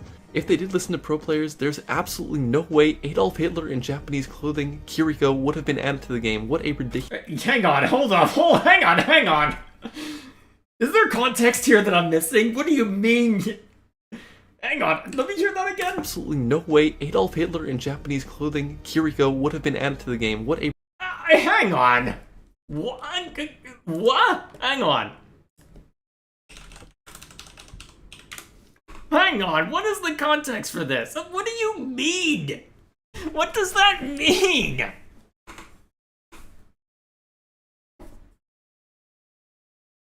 What do you mean by that? I'm sorry, I shouldn't get stomached on this. I should be used to internet nonsense like this, but what do you mean Hitler in Japanese clothing? What does that mean? What was so crazy about her? Was it the character writing? Was it the moveset being... what does that mean? I mean, I could guess that you aren't a fan, but damn! Jeez! Okay, tell us how you really feel. A ridiculous hero. These types of changes led to players and viewers having much less trust in developers, and all of that can be traced back to the GOATS meta. Players were beyond vocal about their hatred of GOATs. DPS players were stuck on one of the most boring heroes ever introduced to the game just because of how strong she was, and if they were really lucky, maybe they got put on the second most boring hero in the GOATs meta, D.Va.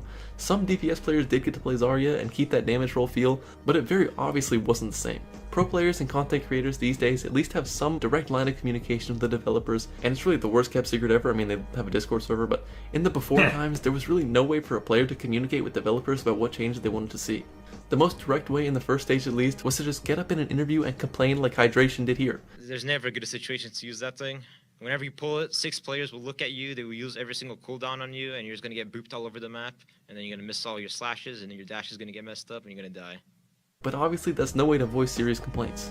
Less trust in the game's development left players frustrated, and when they encountered difficulties with the metas, their reaction was not to hope for things to get better, like in other games, or communicate what changes they want to see.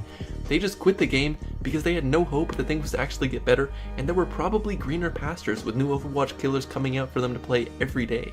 Well, it wasn't every day, to be fair, but yeah, there were a lot of people who were trying to eat into that. Although, I mean, one of them was named Concord, and we talked about how that didn't go so well. I couldn't even remember the name of that the last time we did a React stream. So, they definitely moved on to greener pastures, and it probably also didn't help for the sweats especially that, hang on, why is the lead guy wasting time talking about how toxic everybody was? Wasn't there this big brouhaha during the beta, how everybody was courteous, and then it's anything but now? Why is this guy getting banned just for playing off meta? Then you wonder why the meta ends up stagnant. Because yeah, there was a guy who legitimately got banned just because he was playing offensive Torbjorn. Which, to be fair, unconventional, but come on. They also stifled the growth of the game as new players heard about Blizzard's poor balancing because pro players complained on Twitter so much, and it ruined people's perception, which stopped them from playing. Other games like Valorant, or these days Marvel Rivals, were just more appealing. Overwatch... Well, okay, Marvel Rivals I'll grant you. I'd be curious to know how the balancing compares relatively speaking, because I haven't played Marvel Rivals in a while, to the point that I uninstalled it from my computer so it would stop disrupting the Steam with updates, but still, I'd be curious to know how much... Well, I'd be curious to know how the metagame is looking for that, because I feel like in the grand scheme of things, Marvel Rivals would fall under the same problem, where you would have a lot of variety in between the characters and all sorts of cool stuff going on there, but I feel like up to a point, it would fall under the same trap, where eventually there's only so many ways that you can shake things up with a character before before a clear meta emerges, or there's just a blatantly correct choice. So, I don't know. I feel like eventually, well, if Marvel Rivals hasn't had its GOATS meta, at some point it will, I feel. Though, that could just be me being overly cynical. Hard to say. Maybe it already has happened and I just don't know it. Overwatch is a difficult game, and players who are really good at it are destined to be good at other games. When Overwatch players switch over, at least at first, they are the best at whatever they play. We saw this in Valorant with players like Hip and his team, which eventually became Ninjas in Pajamas. Okay, if we're counting Valorant as an Overwatch killer, it's a very different thing from what I understand, more a mix of Overwatch and Counter-Strike, but fair enough. And nowadays in Marvel Rivals, with the best team in Europe being 5 Overwatch players. Rivals is also just piss easy, for being honest, so it's like Albert... Yeah, that is also true. The fact that I can just play relatively well by picking Captain America and jumping into the backline and just punching until I die. occasionally raise shield if things get a little dicey. Yeah, fair enough. Alright? It is piss easy is a good way to describe it.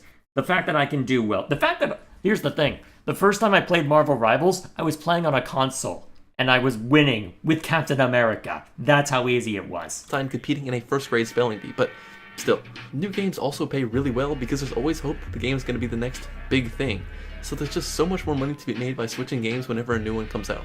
This leads to my next point, which is that Overwatch League's players were just untrustworthy. If you have never seen one of my videos before, I implore you to open my channel on another tab and look at the hour of content I have made just about players being bad people or just generally insane.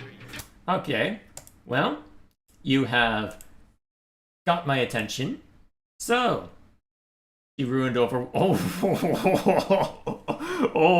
okay. Hang on.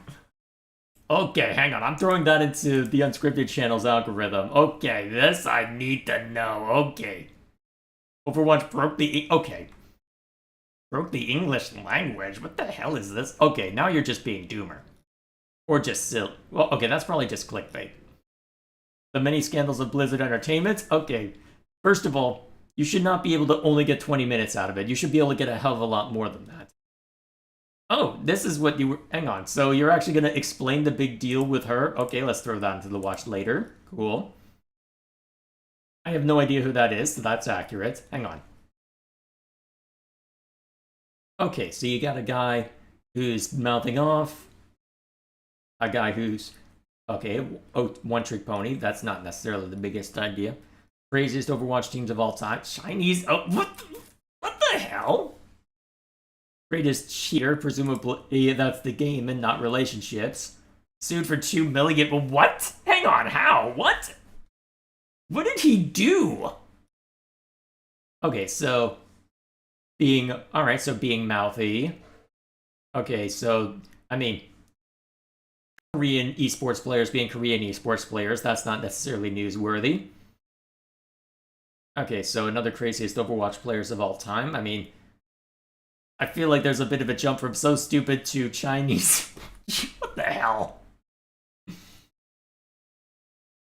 Alright, greatest Overwatch player of all time. Spoilers, not him. This is clickbait, right? This is clickbait, right? This is clickbait, right? Please tell me that that is clickbait. Either this is... Oh, actually, there this up. Okay. I'll be curious to know how much of this is actually legitimate, because I'm seeing a very big distinction between something like this, which gets a hefty amount of attention, as opposed to just something that's more generic. How much of this is clickbait? The man who cursed Overwatch, what? Okay, and then getting into streamer nonsense. Okay, talking more about lore. Okay, so you have put out a bunch of videos, but whether they are accurate, I'd be curious about, but okay, well. Alright. These are videos you'd click on and find the most perfect video known to man at 1 a.m. Jay, I think this is the method. What are you implying, good sir? Well, to be fair, his most popular video is bigger than mine, so... Actually, I'm curious. While I've got this up, how is the free run video doing?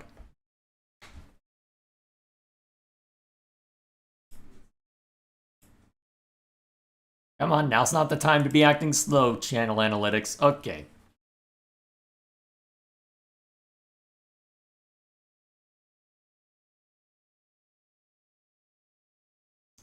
Oh, hang on. Let's see. Where am I looking?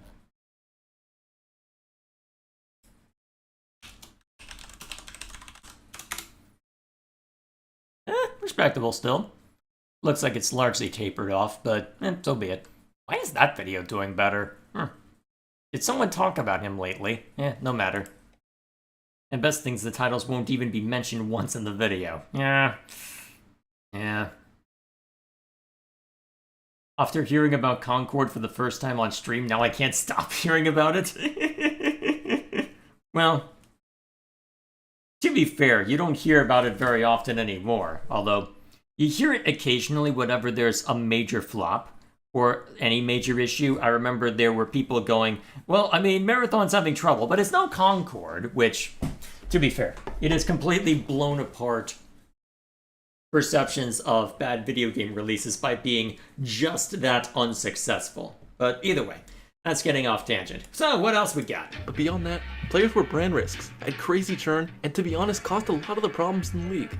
Outside of players leaving Overwatch to go play other games, churn was also caused by players' roles dissolving or their hero not being meta anymore. One example of this is Who Are You? He plays Genji. That's it.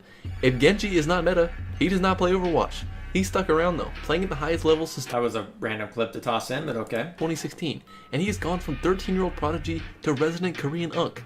If you tell an Overwatch player these days that their hero is trash, they don't even quit the game immediately. They will just kill you first. Churn was a crazy What? problem in the league though. As from Hang on, what? Hang on. Would you like to... They don't even quit the game immediately. They will just kill you first. In Minecraft, in Overwatch, or elsewhere? Churn was a crazy problem in the league though, as from season to season, entire rosters of players were dropped all at once. In one season of Overwatch League, the LA Valiant signed and dropped 2 whole unique teams of players.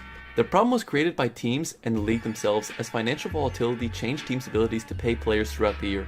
The LA Valiant were so broke that they couldn't pay $70 for a player's flight so we could come try out for them, and intentionally sandbagged to miss playoffs because even if they made it, they couldn't afford to fly their team there.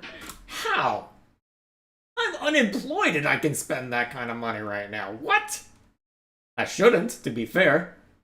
I got a year before I'm in trouble, but still! They were so terribly run, they lost their Twitter password and their Twitter was dead for 2 What do you mean lost your... Did it reset? Do you not have the... Do you not have a recovery email? What?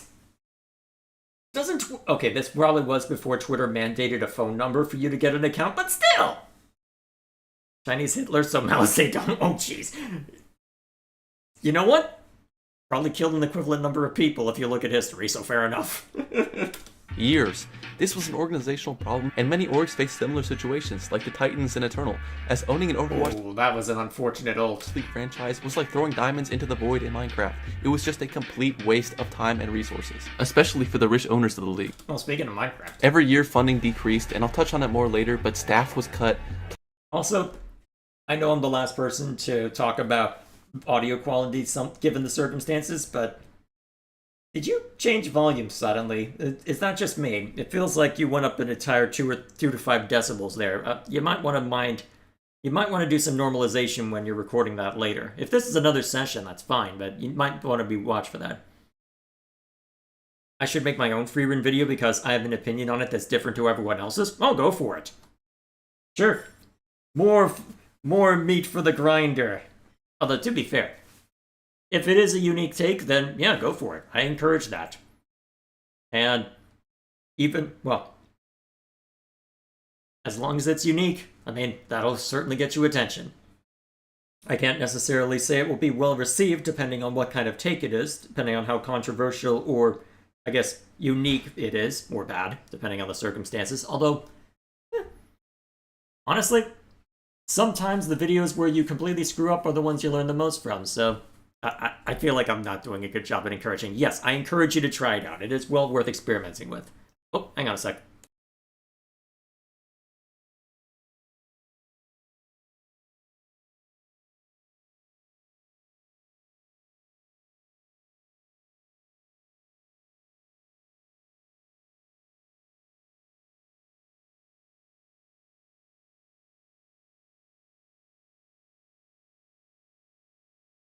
Sorry about that. Brother needed to know where something was. I needed to mop the basement because we had some flooding. So, either those praised or crucified, but go for it. Well, I guess here's the way I would describe it. If you get attention, there are absolutely going to be people who call you names and will completely dismiss you no matter what. Because I think I even mentioned it on my free run video where the first ever review I put out, a long while after I put it out, I got called a brainless F-slur because of my introduction being too long. And on the video, Well, and on the free run video where I mentioned that, saying it, I remember there being one comment that completely misread what I was saying and thought that I was, instead of that somehow interpreted my statement to say that I was calling Lextorius a brainless F slur rather than recounting a time when I was called that. So you will have dumbasses in the comments, and you will have people who may even point out legitimate flaws in your arguments. So there is definitely a degree to which you can't go on the internet with thin skin and expect to just be allowed to wander, and expect to run around with no consequences. There is a degree to which you need to be mindful of when and how often you engage. But if you have that bare minimum and are willing to learn from mistakes and are willing to listen and, well, to be fair, it can be hard to figure out the discerning eye to know what is and is not worth listening to, and even people who have been doing it for a long time can struggle, but there's a lot you can learn from it. And I can credit YouTube to some of my communication skills, as it's forced me to get good at arguing for the sake of trying to put out better reviews. And honestly, these reaction videos, I was hesitant to do them before, but it's helped me better at speaking in the moment. So there is a benefit in seeking it out and exploring these ideas and whatnot. Though there is a bare minimum, hey, you need to be willing to tolerate a certain level of bullshit. Players' salary Hopefully that all makes sense. decreased, and the original reason for a franchise league's existence, stability for players and staff, was towards the end a complete afterthought. Another reason for churn is the insane amount of hours players worked. Coaches like Laurie, the head coach of Boston Uprising from 2020 to 2022, were genuinely evil to players. Here's one of his players to elaborate on his methods. Genuinely evil? Okay, I mean, you used a lot of strong language in those titles and thumbnails, so what do we got? He'd make us do laps. He wouldn't let me eat. That's illegal. He had all of us. Mate, he did. He put. What do you I mean was he wouldn't fit, let you man. Like, we were running. I wasn't eating. That's literally illegal. We would do 3-hour VOD reviews where we'd have to be in a push-up plank position. He'd call us in. I mean, basic training will run you ragged if you're going into something like a military, well, especially the US military, but not allowing you to eat. To what extent was that being done? Because that is literally illegal. And we'd watch the whole map like really slowly, and as soon as one of us did a mistake or something and he'd ask, he'd be like, "What'd you do wrong?" And unless you gave him exactly what he wanted, or to be honest, it probably wouldn't even matter, he would say, "Get down." And then I was like, "What?" Whoa. Beyond physical abuse, Oh boy.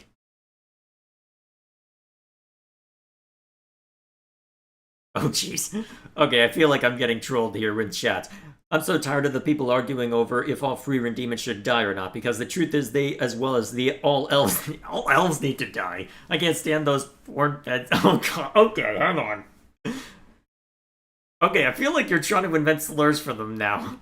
I can't stand them being better at magic than me. I just can't. The cave dwellers can be kept alive though, but just so they can serve as footstools. Jeez.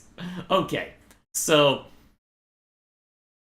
I feel like I'm either being trolled or you're gonna make some crazy argument of, oh, we need to equalize the playing field by eliminating those who would abuse magic at all, to any extent, whether it be Serie or demons, or this is just pure bait. Either way, good luck. I'm very curious to see how that video would go. it was expected that players would scrim all day. Players like XQC would scrim in the morning, then stream at night. He's an exception. I mean, that guy truly has no brain in his head, so he could... Okay, I mean, well, actually, I'm not sure. Well, I don't know about no brain in his head, but he definitely does not connect his brain with his mouth. I mean, can anyone understand him, really? take it. But especially teams with Korean coaches were expected to be working all the time, and you can't expect everyone to be XQC. One coach even described how his job was 8 a.m. to 9 p.m. And I mean, if you are working a small business, I mean, that's, quote, making your own hours, that's not necessarily unreasonable that you're the first one in and last one out. If in a more entrepreneurial field, which I don't know if I would necessarily count esports as such, given that it's more of an entertainment field. And honestly, entertainment?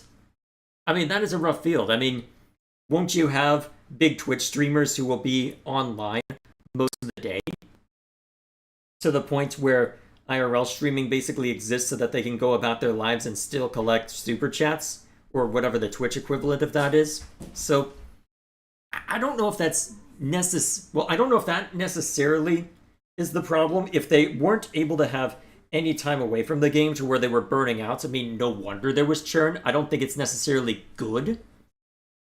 But the problem that you run into with entertainment, especially, is that you have the fact that there is so much churn. You see this in the games industry as well, and the reason why I ended up not going into a game dev job straight out of college. Well, one, everybody's grades were better, but two, what you find is that because there are so many people vying for those positions, that it is very much an employer's market where they can afford to pay you a pittance because, oh, you're not willing to put up with it? Okay, but the guy number 75 is willing to put up with it. What are you going to do, guy number 74? You going to put up with it? Oh, okay, I guess I'll just hire guy number 75 then. So, it doesn't necessarily surprise me that such conditions like that developed. At some point, though, how much of it is the industry's fault, and how much of it is the player's fault for being willing to tolerate it en masse? Or at least, for being the ones who were willing to tolerate it. And most of the time was scrimming or analyzing VODs to hold reviews with players. He was not compensated for this extra time, but he was still expected to be there, but I'll elaborate more at the end of the video. Players and coaches faced extreme burnout, and these are just a few incidents that we know of. Yeah, so that is the core component here, is that you would think that there would be an incentive to keep your players healthy, above all else, allowing them the opportunity to breathe. So, because otherwise, you do get burnout. The question is, how much do you care?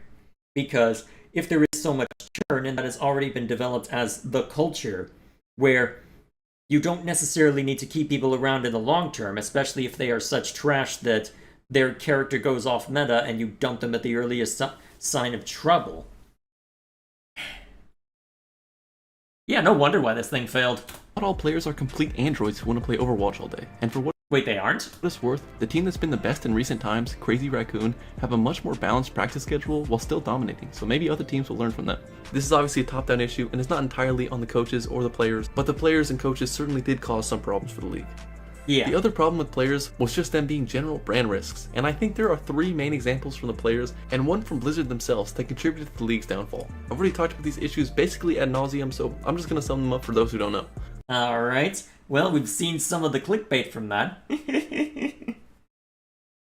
Oh no, we're getting more silliness from Gray. Okay, sorry to derail this, but this is too funny. So first we have a comment from from Lou. I don't know. This is convincing me a lot.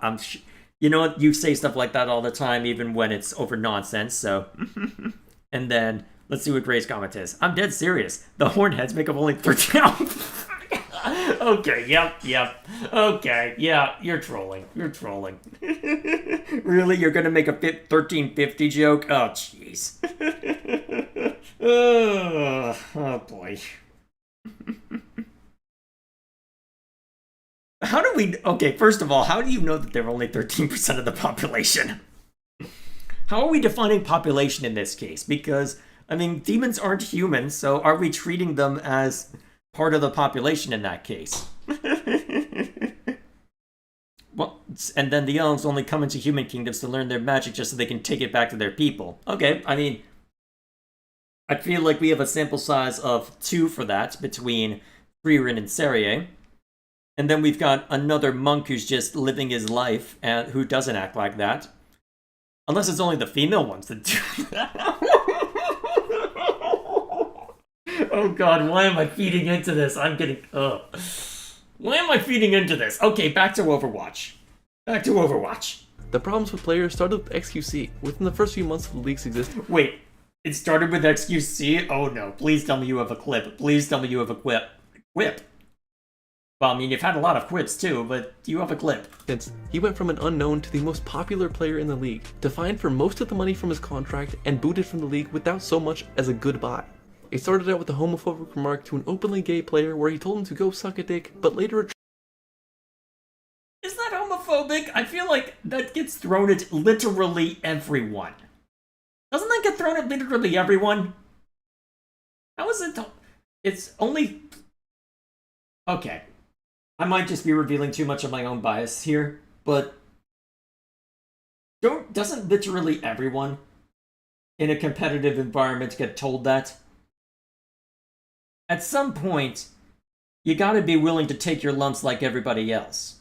If you're gonna demand special treatment, that's how you get people to think you're oversensitive pansies. Now, I'm arguably going beyond my station since that I try and stay out of the culture war, but on matters of language, that's typically where I do say, okay, calm down. Because, I mean, if you aren't willing to take your lumps like the rest of us, come on. That's how you get people to side against you. retracted that insult by saying that he would probably enjoy that. This led Hang on, let me hear that again. there where he told him to go suck a dick, but later retracted that insult by saying that he would probably enjoy that. Okay, so that's a little more specific. But, that I could see as being branded more as homophobic more so than just having it thrown out in general. But, although would he be called misogynistic if it were a woman? Probably. This led to a fine, but he was kicked out of the league for a later racist remark when he spammed the tryhard emote in Overwatch League What exactly is the tryhard emote? when Malik, a black commentator, was on screen. That's it? He didn't pull what's going on in my chat right now with the 1350 joke? He didn't post the N-word or anything? That's it? Emote spam? When there was a particular commentator in play? That's it? Please tell me there's more context. I've already been, what's the term that they use? I've already overly paused and missed out on some key context, so, unless you're about to throw some major revelation about how this is actually a big issue, I mean, what is this emote anyway?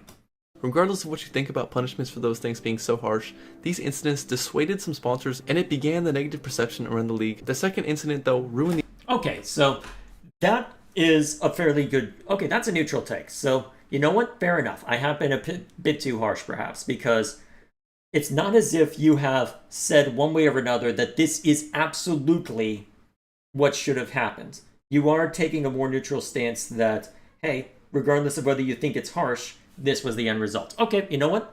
I jumped the gun. Fair enough. You are not saying one way or the other. You are just recounting. You know what? Respect. Here. Respect.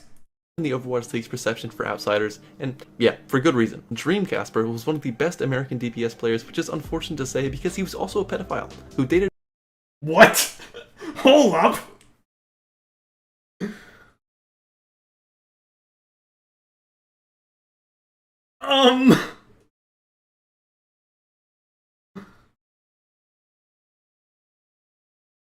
What?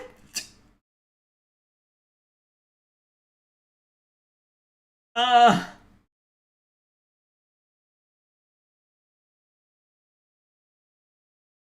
I thought the Smash Bros community had problems, damn! dated a 14-year-old girl and tried to meet up with her multiple times for illicit activities. Okay, I unpause it and it just gets worse. What the hell? I might need to stop after this video. Damn, this is okay. And I thought the AVGN video we might get to tonight would get me age restricted. Oof. It's impossible to talk about the history of Overwatch League without mentioning this. Okay. This is where things really started to go. The rabbit hole has no end, yeah? What else has Chad been up to? Oh yeah, more free-run shitposting. Well, you see, a lot of people consider demons to be sapient beings like humans, but if you look at the shape of... Why did I start reading it knowing it's gonna be... I'm getting canceled just for not being in the chat, aren't I? Probably. You know what? I'll get canceled for... You know what? How can I get canceled if I'm already laid off? Whatever. To be fair. It's not like I tell people where I work, so no matter. It's impossible to talk about the history of Overwatch League without mentioning this. This is where things really started to go south. The Boston Uprising's action was swift and decisive, and he was gone immediately. But the damage had already been done. Gamers and pro players were already seen as losers, and this was just further confirmation for outsiders. I mean, the big joke in the Smash Bros. Players are that they like engaging in illicit activities, and they smell. That is the mindset that a lot of people have around people who play video games competitively, especially stuff that's more kid-friendly like Overwatch and Smash Bros. So, yeah. It all went wrong. You're jobless. You've already been canceled by life, but that also makes you immune. Well, to be fair, I would like to be hired at some point in the near future. I don't think I can finish my video game before I run out of funds, but still, whatever the case may be. Well, I definitely can't finish my video game at the glacial pace I'm currently operating by. I need to step it up. If sponsors weren't interested before, they certainly weren't then. Yeah. This incident certainly tarnished any positive reputation the Overwatch League had outside of the scene, but the next one poisoned the well, especially for those invested in the community. In 2020, former League MVP and one of the highest paid Overwatch players of all time, Sinatra, retired from Overwatch to pursue a career in Valorant. In 2021, an ex-girlfriend of his came forward claiming that Sinatra had assaulted her while they were together, among other horrible things. Okay, so the usual... Oh, okay, I shouldn't say it like that. Okay, so trouble in paradise. Let's frame it like that. Once again, action by the Valorant scene was swift, with him being suspended for 6 months, and an investigation was started by the San Francisco Shock and the Overwatch League. His ex-girlfriend brought a case against him that she later suspended for mental health reasons. The investigation... Okay, so... Alright, well, even so, even the stink of it would cause problems for sponsors, so regardless of whether true or not, we will leave it at that. Investigations from Valorant and Overwatch League were inconclusive, and Sinatra was uncooperative with Valorant at least. Okay, so that makes it more difficult, is that if you have nothing to hide, then you should be willing to turn everything over, and yet the fact that she wasn't willing to pursue it all the way... Yeah, okay, so inconclusive overall, given the circumstances, but still, the stink of it is going to cause trouble all around, so fair enough. The current state of Jay's game is just him downloading a game engine? Hey, okay. First of all... Okay, you know what? Do I have to get out my GitLab? Hang on. Do I need to show you? Okay, hang on. Let's see. Let me figure out what I can show you. Hold on. Hold up. Let's see. What can I safely show? Actually, you know what? I already have something I can show. Hold up. Let's see. What would be the easiest way to show it? You know what? Let me just take a screenshot real quick. Should go to my... Oh, perfect. Went to the right place. All right. Edits. Let me just make sure that I properly crop this.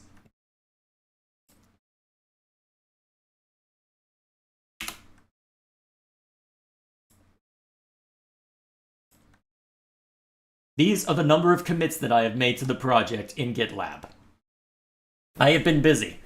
A quarter of these are related to trying to get saving and loading to work correctly.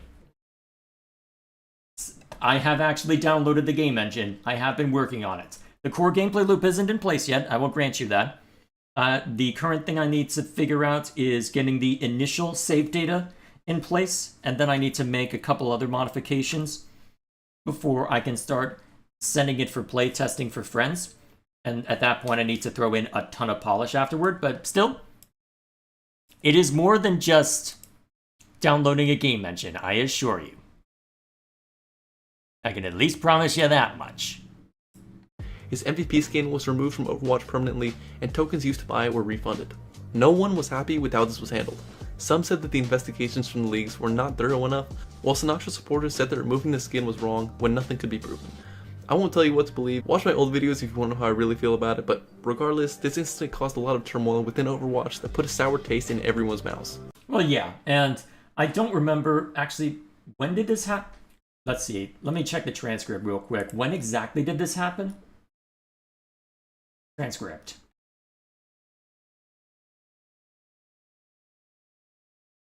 Okay, in 2021. So when were the big allegations against Blizzard levied?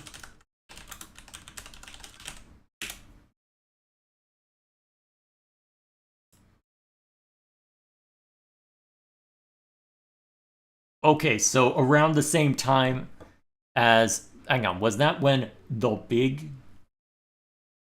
Okay, yes. So it was around July of 2021. So it would have been around the same time. Hang on, let me get the exact... Former League MVP and one of the highest paid Overwatch players of all time, Sinatra, retired from Overwatch to pursue a career in Valorant. In 2021, an ex-girlfriend of his came forward claiming that Sinatra had assaulted... Okay, so let me go find that article real quick to figure out when that happened. Esports MVP...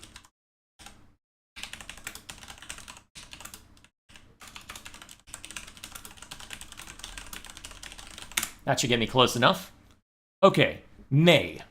Okay, so this was a couple of months, well, a month or two before the big allegations against Blizzard. And their modus operandi around that was to effectively just concede as much as possible in the hopes that they would eventually be allowed to, well, allowed to basically carry on to the point where they were replacing, I think, portraits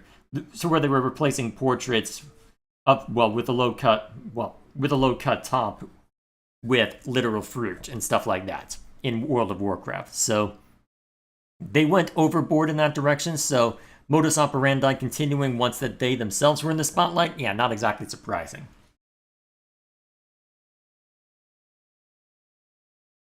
So either way, so let's see.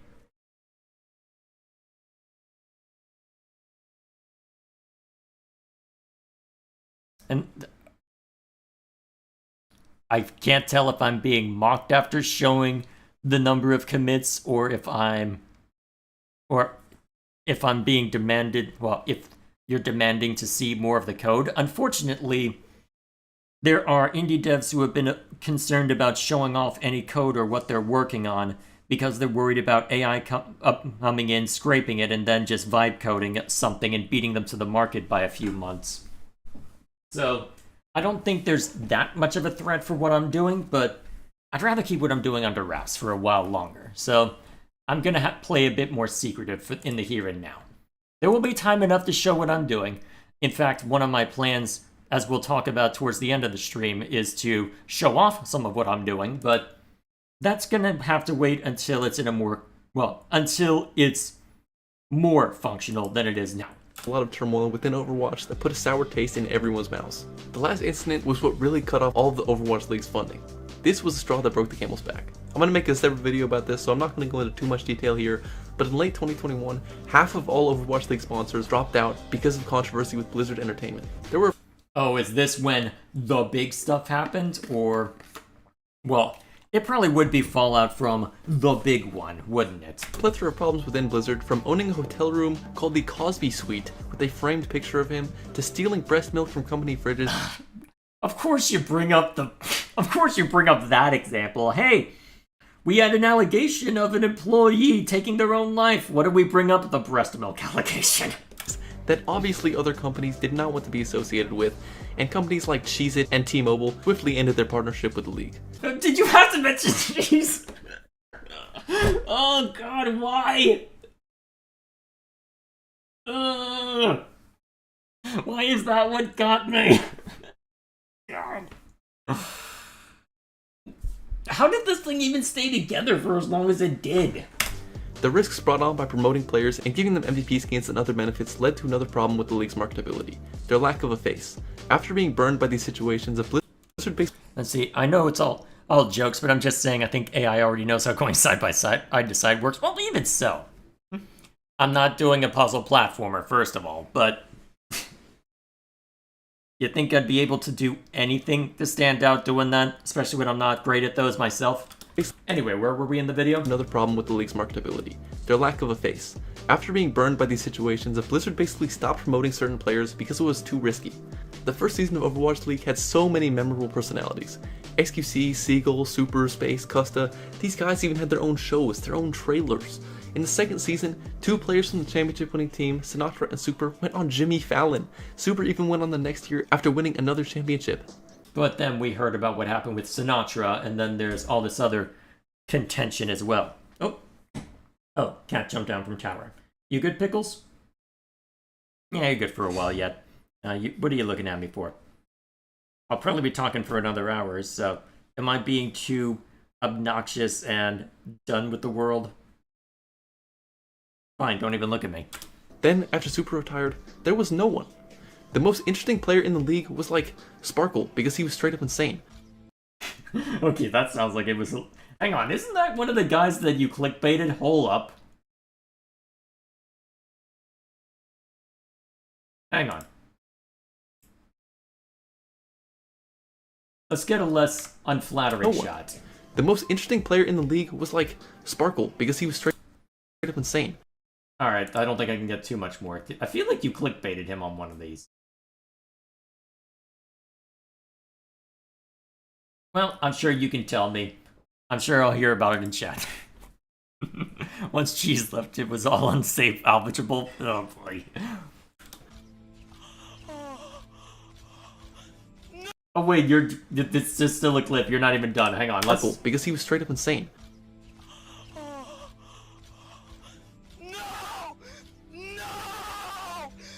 Imagine how much you had to lower the volume so you didn't peak on this clip. Damn. Or later on, Sugar-Free...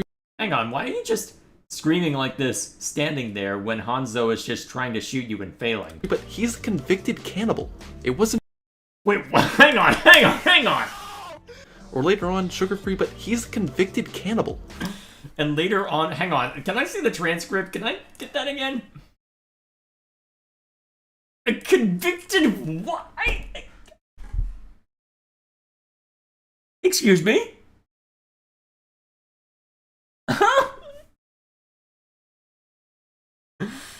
How are we only gonna get through 2 videos tonight? What the hell? What is this? I'm not built for this. Okay. Gotta get through this. It wasn't just viewers who felt this way. Players felt it too. No one was either entertaining, or anyone that was entertaining had no way or reason to even be entertaining. If tweeting Ryan Mirror at Haddy is too much for the Overwatch community to handle. That seems awfully quiet to me. Audio balancing, can we do it?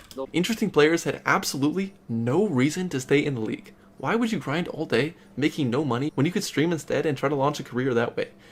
Yeah, and you saw a lot of the professional players in League of Legends back in the day who would also be professional streamers, because that is where you made a lot of the money. And you see it in League of Legends, you see it in Smash Bros.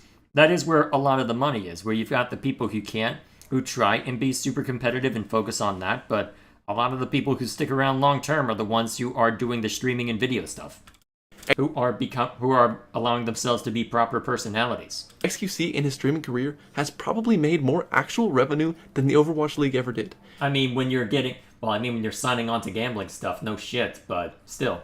Probably not the point you intended to make, but still.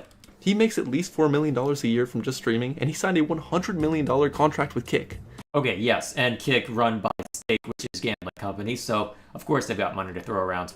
The Overwatch League was actively losing money.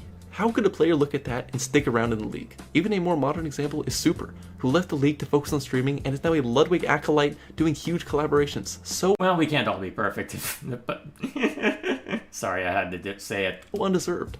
You know what? If you want to take more opportunities away from Super TF, make sure to like this video and subscribe for more enticing Overwatch content. Also consider clicking that join button to help me make more videos. Alright, you know what? You're doing it in the middle instead of at the start, so I'll give you credit for that. You probably should wait until the end, but never mind.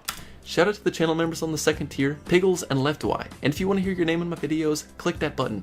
Do it right now. And okay, we are doing audio balancing occasionally.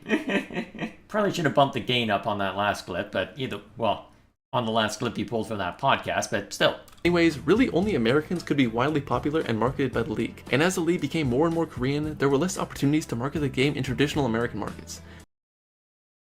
Actually, I wouldn't have even thought about that as a... actually, yeah, that would play a role, because if you're primarily using American faces because, well, you can't necessarily drag someone over from Korea onto mainstream sources over in America, especially if they don't necessarily know English, so fair enough. Wouldn't have even thought about it in those terms. I'm starting to think the Overwatch community has done every crime under the sun. Might have to watch out for oh god. Oh boy, oh boy, oh boy, oh boy. 30-minute videos in 15 minutes, it has been stretched to an hour. At this rate, it'll be 2. I mean, we're at the 2-hour mark now, so don't get me started. There were attempts, and Chinese Overwatch League players are certainly very popular on Bilibili, and as a certified white Zhongguoren, I understand them perfectly, but marketing non-English speaking individuals was a unique challenge faced by such a diverse league. Again, for comparison to the NBA, non-American players are harder to market. Giannis, for example, came into the league speaking absolutely no English, and despite having one of the most inspirational stories ever, he hasn't gotten the same marketing as, say, a LeBron, because his story is not as relatable for the American viewer. Maybe this is just my opinion as an American, but I certainly feel that it's harder for even global leagues to market non-American players to American audiences and have them understand their story. I'm not trying to say... Well, I mean, I'm trying to think of how, well, you know what, we'll let him keep speaking. I want to give my thoughts some time to percolate before I just mouth off. That Korean or Chinese players are inferior or boring in any way, but perceptions are different because of the language barrier. Okay, yes, that is one of the key aspects which we touched on already, because with America being so big and with America having such having such an influential, I don't know if dominant's the right word, influential I think is the simpler way to put it, such an influential position within the world, that then means that there is little reason for the average American, especially if you're unlikely to ever leave America for any reason, it's unlikely that we would ever have to learn any language other than English. There may be benefits to it, especially if there's a particular group of foreign nationals, whether it be Mexico or China, that we spend a lot of time interacting with. But at the same time, because the United States has such an influential position in the world, there is a degree to which other countries will adopt to English and learn it as their second language, as opposed to us having to necessarily learn a different language all unto itself, especially for a smaller country like Korea, where is it worth learning Korean when there's a lot more people and a lot more business that goes through China right now? Arguably, it would make more sense to learn Japanese, given the amount of anime and manga and a lot of the media that comes through, if you're into that sort of thing. So, yeah, that's fair enough. It's easy to look at Korean players as cute and innocent, when in reality, there are really toxic aspects of Korean teams, just like mostly Western teams. The Atlanta Reign bullied Donghak so bad that he cried every day when practicing. He was 17 years old and the youngest Overwatch League player of all time. Did that qualify him as a minor in Korea? Because what the hell? This certainly happened with primarily Western teams, but it's important to remember that everyone in the league is human and has their flaws, regardless of if they speak English or not. The language barrier also impacted players' marketability, as having a translator just adds an extra layer of friction that stops fans from making a personal connection, which might actually have been a good thing for the players ultimately. I mean, if we're talking about crimes ranging from pedophilia to cannibalism, what? I refuse to believe that's real. But either way, if that's the kind of nonsense that's happening, jeez. But still, watching interviews live with the translator on the broadcast was so boring. At the end of the day, Blizzard's bread is buttered by American consumers, as most in-person events were held in the US and Blizzard is an American company. There is just no world where Heesang goes on Jimmy Kimmel Live to talk about the game, or Guzhwei pops up on Disney XD or ESPN. Also, especially in the 2020 COVID period, I hate to say it, but people were just extremely sensitive online. We all just had way too much time on our hands. Whenever... Yeah, entirely fair. Players try to be competitive or talk shit or try to stoke some competition, they were like cancelled or treated like they were crazy. Yeah, and that is somewhat what I talked about before we even began this video, where you have the casual crowd who's not used to any trash talk and are just here because they like the characters, and then you've got the competitive people who want to be competitive, who want to really get into the game, and who may be used to trash talk, especially if they come from especially if they're used to seeing what goes on in the fighting game community, my god. And they're sat there going, okay, but this is normal. We're just talking trash. We don't mean anything by it. We're having fun here. It's fun verbally spar like this. What are you talking about? Why am I getting banned? When behind the scenes, literally everyone was doing it. Gator and Dogman from the Atlanta Reign were especially known for this, but no one liked them because when they would talk on Twitter, it was toxic, not competitive. That was also just terrible for the league, because the players were not allowed to form rivalries or buy into their matchup because any public trash talk would turn the community against them. But that's so lame. I think that has largely gone away over the years, thank God, but most players... Well, eventually the casual crowd leaves, but at the same time, the casual crowd to an extent is also what pays for the skins, so... Actually, I'd be curious to know, because it's mostly the whales who pay for the live service stuff. I wonder how many of those are normies, relatively speaking anyway, and how many of those are the core crowd. Hard to say. Players still do not talk trash publicly, I think out of fear. But the league's direction was also proving to be problematic. From the start, it was clear that Blizzard had planned for events to be played in person. In the inaugural season, games were played in Blizzard Arena in Burbank, and teams were mostly living in LA or the surrounding area. The vision for the league, though, was to have teams play in their own city to create more interest for that fanbase. I actually think this is a pretty solid idea in essence, and the homestands that did take place did really well. The one I remember the most was Washington Justice's homestand, and despite being a team whose roster consisted of shit from a butt, this event still Jeez, tell us how you really feel. sold out and was really cool. Fan interest was up, people cared more about the team, and the players felt like there was more of a reason to compete. The downside, though, immediately became pretty apparent. The globalization of the league created some absurd travel schedules.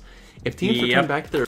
And if you're going to be demanding that the players spend so much time practicing and playing and having to worry about all this, and then you've got foreign equipment and all that fun stuff, and then especially when there would be more equipment incumbent in all this, you know what, fair enough, yeah, there would be logistical concerns that you don't necessarily have to think of as much for an esport as opposed to, especially for a PC-based esport, than you would for something else. Well, for an actual sport where you just pick up ball, go to stadium. And I know that's a reductive way of looking at it, but you have to worry about seating for pretty much every sporting event if it's in person, so the actual equipment required, I think, is worth considering in that sense. Their original city after homestand, then teams would have an average of 105,000 miles traveled in an Overwatch League season. And how does that compare to other sports, I wonder? The furthest distance traveled for an NBA team in 2024 was 42,000. Oh, you're giving me a comparison. Nice. Good video. Good video. Good video. Thank you for telling me how absurd this is. Miles by the Dallas Mavericks, and they play a longer season. Even if teams did not return back to their origin city, the distances were still absurd. The most reasonable distance was the Justice, who hosted the most homestands, as they somehow, in the grand scheme of things, were in the most Okay, yeah, it all deserves to fall if that's the kind of faces we're making. central location. They only traveled 21,000 miles, but the Spitfire would have traveled 75,000 miles over the course of the season.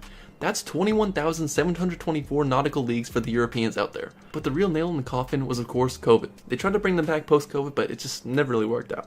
COVID, though, really was a huge blow for the Overwatch League, esports, and sports as a whole. On the surface, Yeah. COVID viewership was better than ever. The 2020 finals had 180,000 viewers at its peak in the US, and But we also had nothing else going on. There's a reason why games like Amogus emerged in that time frame. 1.5 million total unique viewers, most of which were in China. Other sources, though, claim that Chinese viewership numbers are incredibly unreliable, and some publications didn't even take it into account when calculating total viewership. Yeah, and that's the difficult part, because there's a lack of transparency, and although that's a problem that you have across the board, where depending on the nation where the numbers are coming from, depending on depending on the work culture, depending on the regulations in place, you can never really know for certain what the numbers are. And to be fair, that there is an extent to which that applies over here. Botting is very much a real thing, but even so, given how many people there are in China, you can get really big numbers, but I do wonder at how much of it is, well, the problem right now is that, well, I guess I'm trying to think of how I can say this without getting too serious. You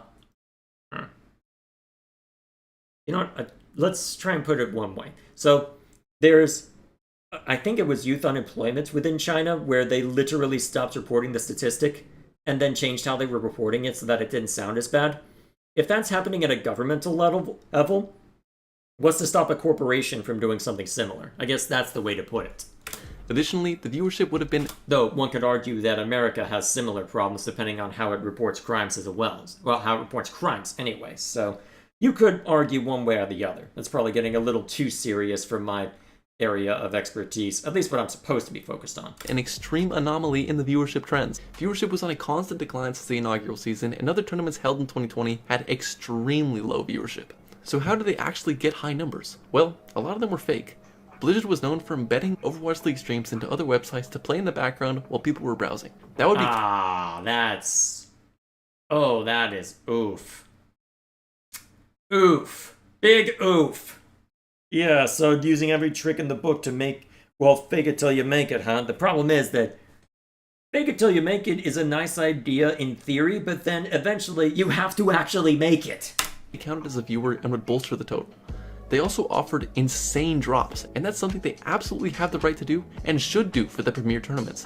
But it meant that most people watching were not actually tabbed in and were probably just stroking their Johnson with the stream in the background. Okay, looking calm outside down. of esports, the NBA also saw then record low viewership on the NBA finals, despite having two of the most popular teams facing off and having honestly really good playoffs. Interest in watching other people play sports or video games was down, as people were probably just playing with their own friends because everyone was on all the time.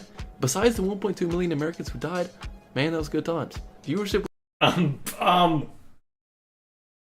no comment. was of course a major problem for the league, but they were able to fake it enough for it to not be the main reason why sponsors left or be a huge reason why the league failed. The fake viewership though probably ultimately hurt the league. Brands had a certain... I mean, that is what you run into, and I know that there are less people who are willing to give Twitch a chance, at least as far as advertisement is concerned, because they're sat there going, okay, spawning seems pretty widespread on this site.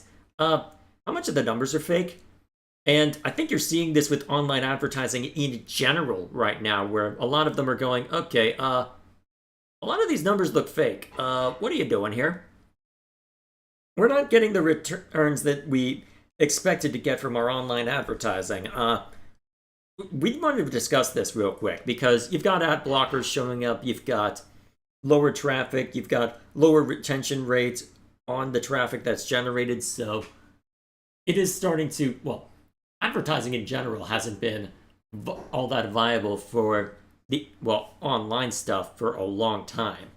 In part because they went completely overboard in some aspects. So, still, I'll be very curious to see how it turns out in the long run, because you do have stuff like YouTube Premium that's trying to carve out a niche, though the problem is that they keep raising the price to where, is it really making that much of a difference?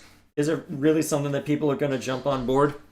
I mean, I considered getting YouTube Premium at a time where, especially since with just the latent income that I get from the unscripted and review channels, I could probably just throw my YouTube revenue back into it to where I don't have to think about Brave or worry about there being an ad blocker in place. But I'm also sat there going, you know, Brave works just fine as ad block. You haven't seen any ads while I've been doing this.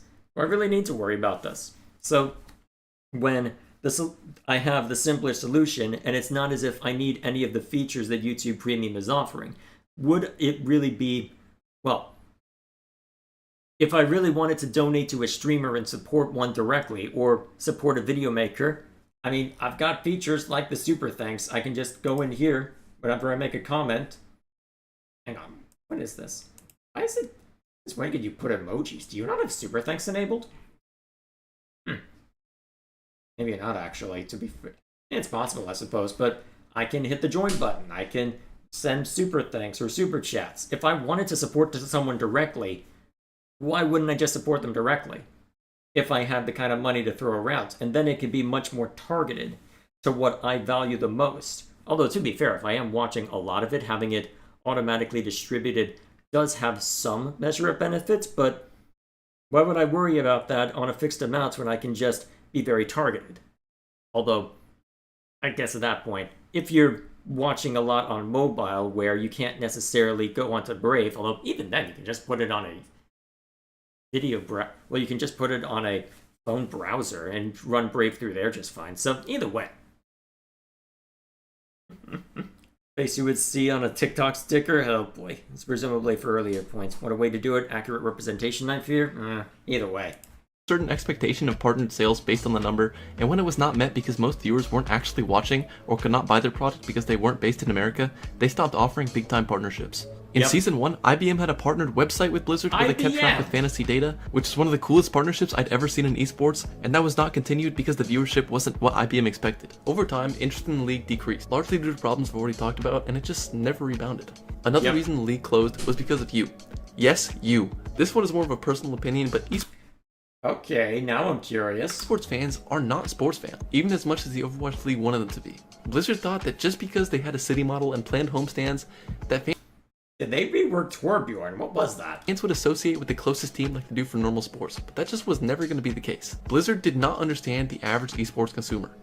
They really only like between 1 and maybe 2 people and never identify with the team. There was really no diehard fan base started just because of a team's location. Most people chose their affiliation because of a certain player or just because they were the best.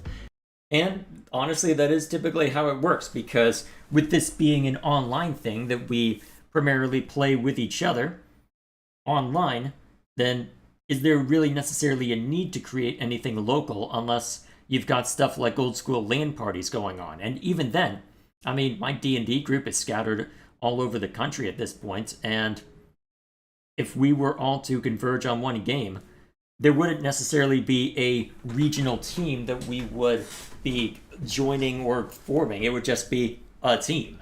So, yeah, that makes sense. There's a reason 90% of Overwatch League fans were San Francisco I don't even know who this character is. Shock fans, and it's because they're likable people and they also won all the time. In normal sports, you root for the team your dad roots for. You get maybe one deviation in your fandom. For example, I'm from SoCal. I like the Lakers, 49ers because LA didn't have a team when I was a kid, and my oddball choice is the Orioles. One of my best friends chose wrong when he was a kid, and Oh boy. he's a Clippers and Chargers fan, and now he's stuck with that for his whole life.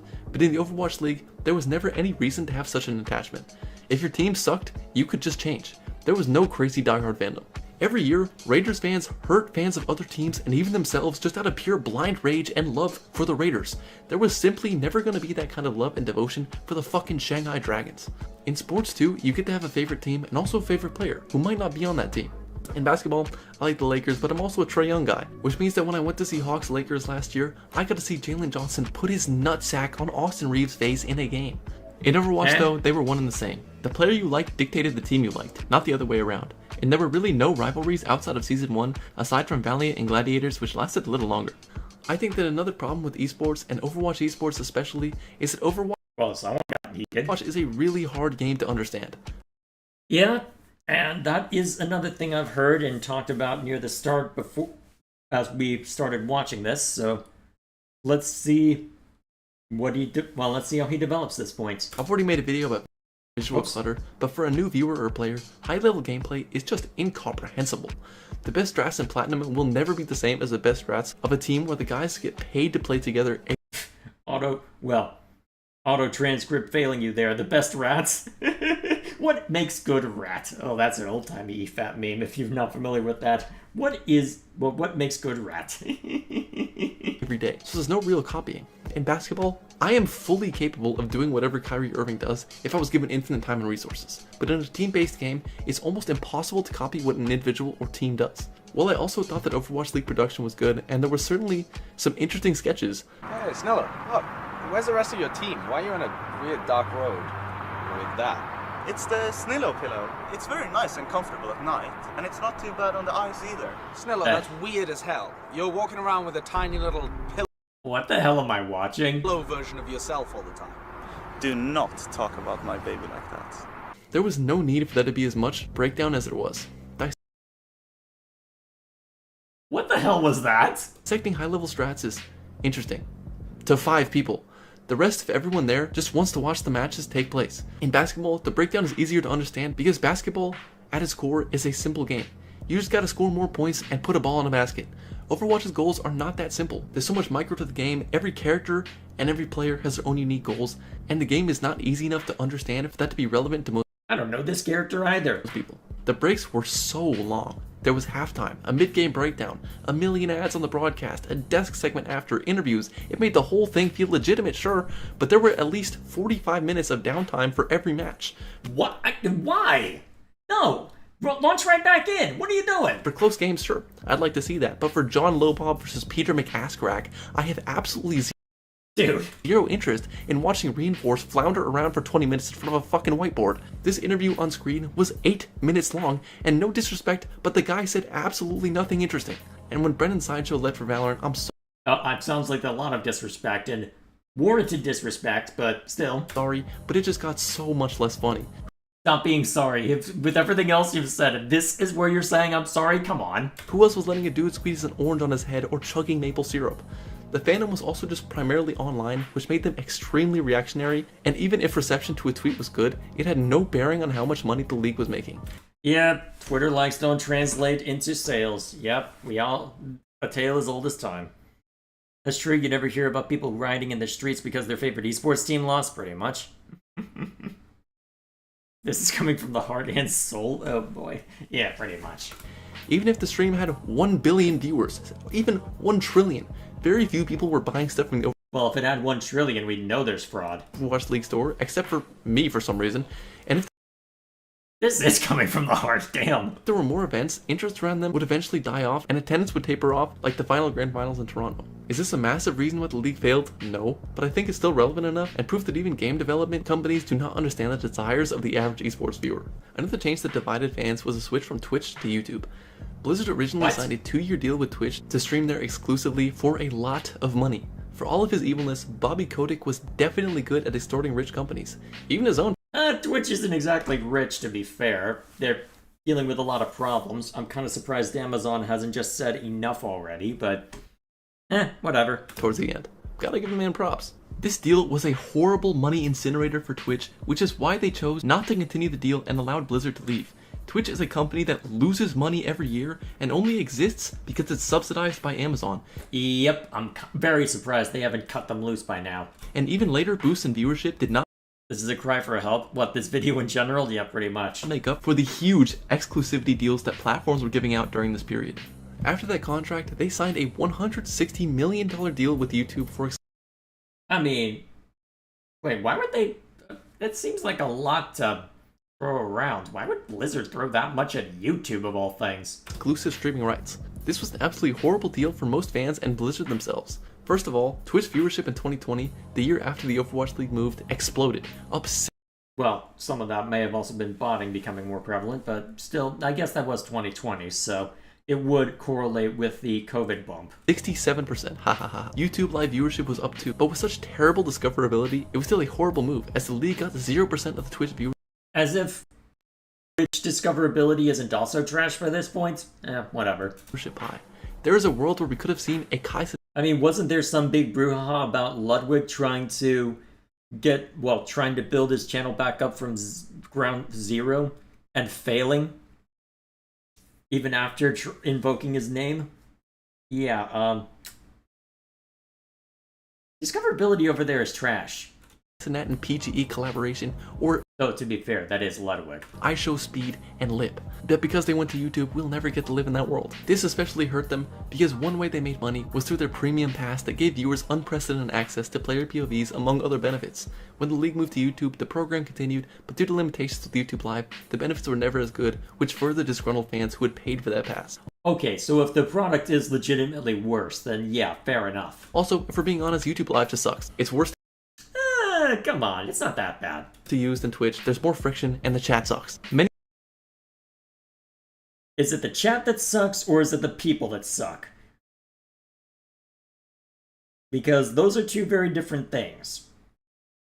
And arguably they're the same thing when it comes to the chat, but you do get very different crowds between Twitch and YouTube, to be fair. The golden boys of Twitch get absolutely eaten alive when they try and stream over on YouTube. So I will grant you that. And you also have very different personalities built up. You also have very different communities built up because you've got the Twitch audience that is used to almost exclusively just speaking in the moment and is used to throwing out quippy one-liners in chat. And then you've got YouTube where the commenters are used to being able to write out walls of text if they so desire, and some of them were crazy enough to do that, so I've seen that on my free run video. So Either way, I guess there would be enough of a difference, but come on, man. YouTube has some nice people. I mean, sometimes they start saying things in my chat that I need to stop saying if I want to stay solvent, but yeah, well, either way, enough about that. Let's keep going. Many of these issues have to do with trust. As time went on, it dwindled more and more. It stopped fans from returning to watch broadcasts, turned the chat into a ghost town, and destroyed players' motivations to play the game at the highest level. What once was a vibrant community with fan-packed arenas became just dead. At the Toronto Grand Finals, I saw a tumbleweed roll through the arena. I didn't even know they had those out there. But the last... Okay, I'm pretty sure that's hyperbole, but still. You did say that it was in a random college in a random college arena, so fair enough. reason is definitely the main reason the Overwatch League failed, and combines all of the previous things I talked about into one. From an executive perspective to a player perspective, all the way down to a viewer perspective, the main problem was the money. It all starts with the players. They are the content. They are what people want to watch, and attracting talent through consistent, decent pay was one of the main selling points of the Overwatch League. Early on, players were getting contracts as high as 150k per year and even higher, but by the end, top tier talent was left so broke that one player was playing from a friend's couch. That player is Yveltal, or Mew, or Xerneas, who made some pretty poor financial decisions, yes, like dropping 50k on Genshin Impact. Excuse me? Why? I feel like there's something poetic about a guy naming himself after a legendary Pokemon, which is the embodiment of death, spending himself into an early grave, effectively, by wasting his money on Genshin.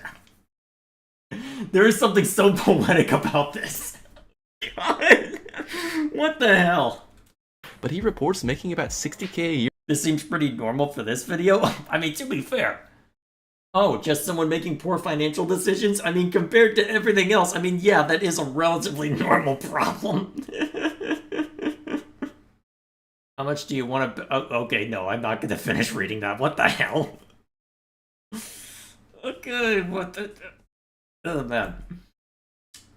You guys are silly. Year early on, which is quite substantial in China, and later on, he wasn't even making enough to keep himself afloat. The problem has gotten even worse with OWCS. The league minimum was 52k a year, but now players are lucky if they make 36 a year. I mean, how do you spend... Hang on, how much did he spend... How do you get... I have had that much money in my nest egg once in my entire life. How do you do that? How long did it take for you to spend that much on a... What the hell? Fortunately, most of these players were pretty young. It's not like they were supporting a family, and they were able to pivot into real careers later on, but still... Well, even so! It would have been nice. This might beg the question, if the league minimum was 52k, how did Yveltal make a fraction of that in the final seasons of the league? Well, once again, it has to do with globalization. Blizzard had authority over how American teams paid their players, as we have strict laws around minimum wage, but foreign teams were able to skirt those regulations easier. Yeah. A minimum wage of 52k in China, for example, would be pretty high, so teams negotiated it lower, instead comping housing and giving other benefits to players. This was another reason why teams were so gung-ho about going international. They literally just paid Korean and Chinese players less. The most famous example of a predatory contract was from Yunbong by the Boston Uprising.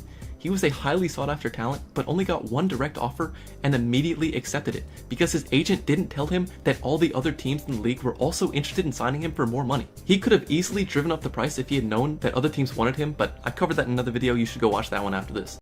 Okay, another one of the clickbaits, huh? Oh boy. Most players, and by most I mean all of them, were also on very team-friendly contracts. Overwatch League never had any sort of collective bargaining or players union, likely also due to the fact that it was really hard. Well, if there are so many people competing for that, a union wouldn't necessarily help you. It would just mark you for death.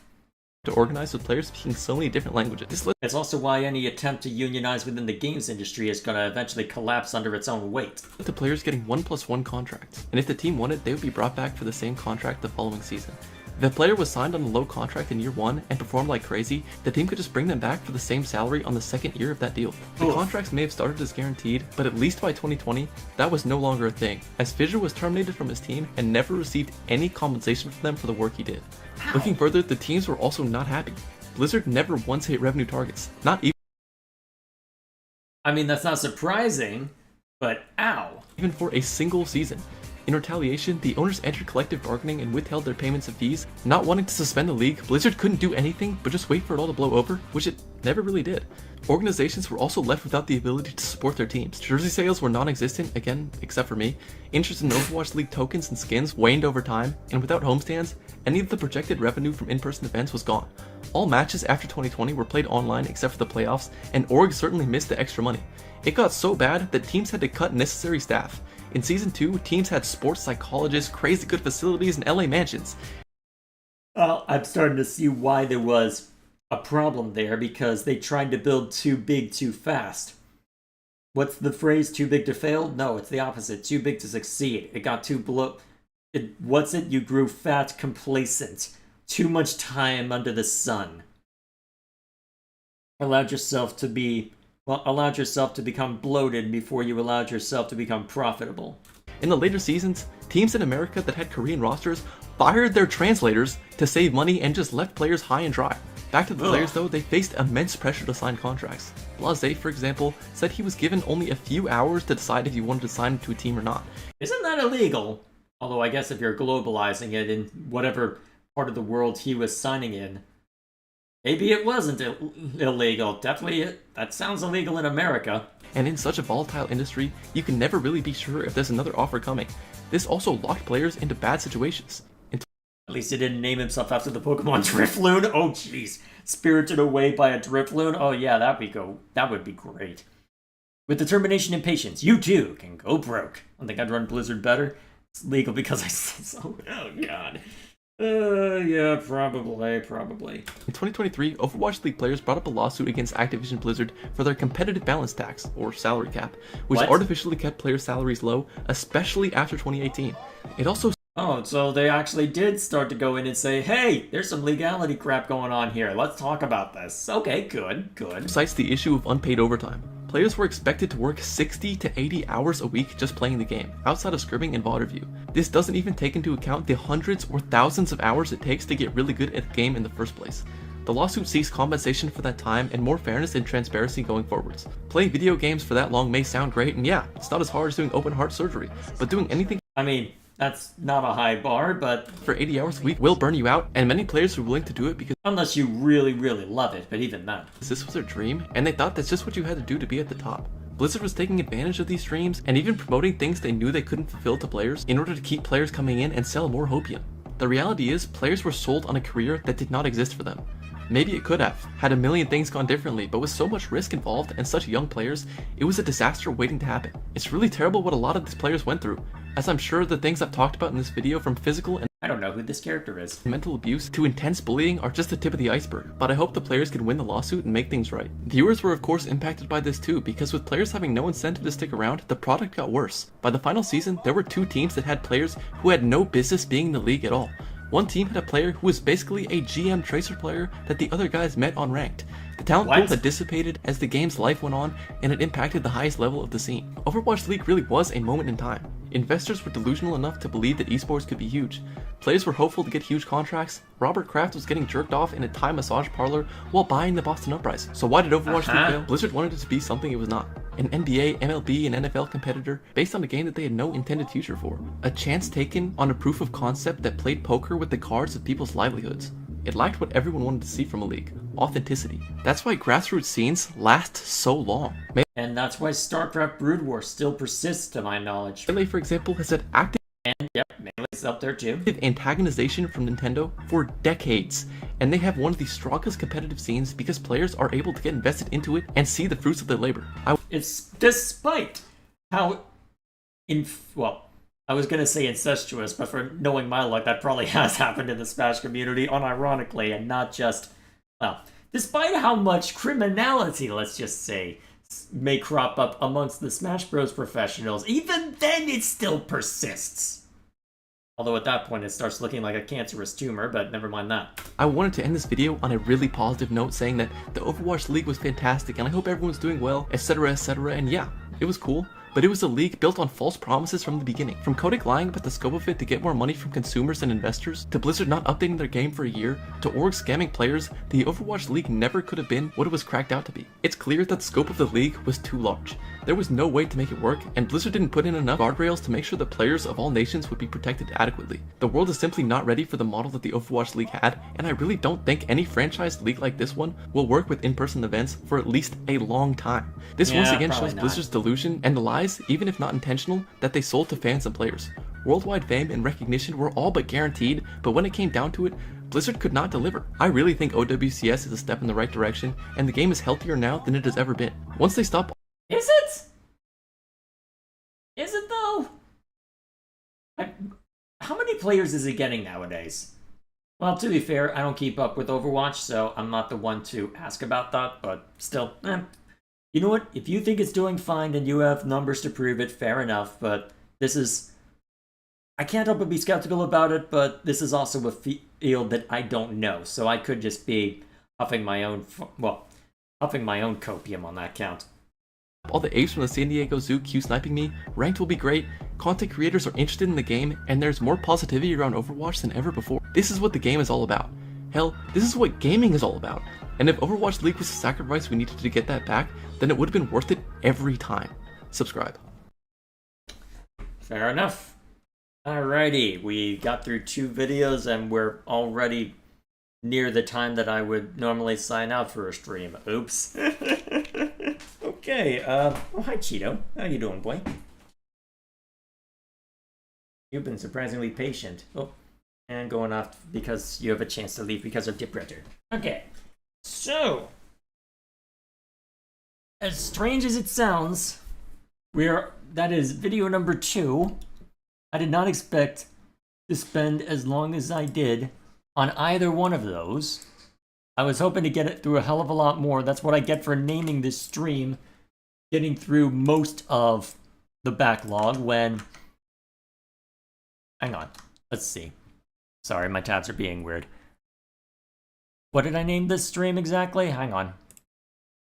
Catching up on most of the reaction backlog? Yeah. Didn't get through much, huh? I had 3 other videos that we could have gone into. I don't think I should focus on them tonight. Especially since this one over here, if I truly wanted to get through it, I mean... yeah. Let's leave it there for tonight. Yeah, let's just leave it there. 30 minutes to an hour and 45. Well, at least you can't accuse me of not being transformative. Okay. Well, either way. We'll see if the other videos prompt such scintillating commentary next time we do one of these. Speaking of which, plans, logistics. Let's go ahead and talk through that real quick. So, now that we are at this point, main thing to note there. Let's see. I'm going to be changing up the streaming schedule considerably over the next few weeks. The release of Fire Emblem Fortune's Weave is September 17th. There will be a release stream then, but I am mentioning this now because I'm thinking that if I were to try and continue going through Fallout at the pace that we are currently getting through it, i.e. not very fast at all, I do not believe that we would finish it in time, unless I were willing to do some weekday streams.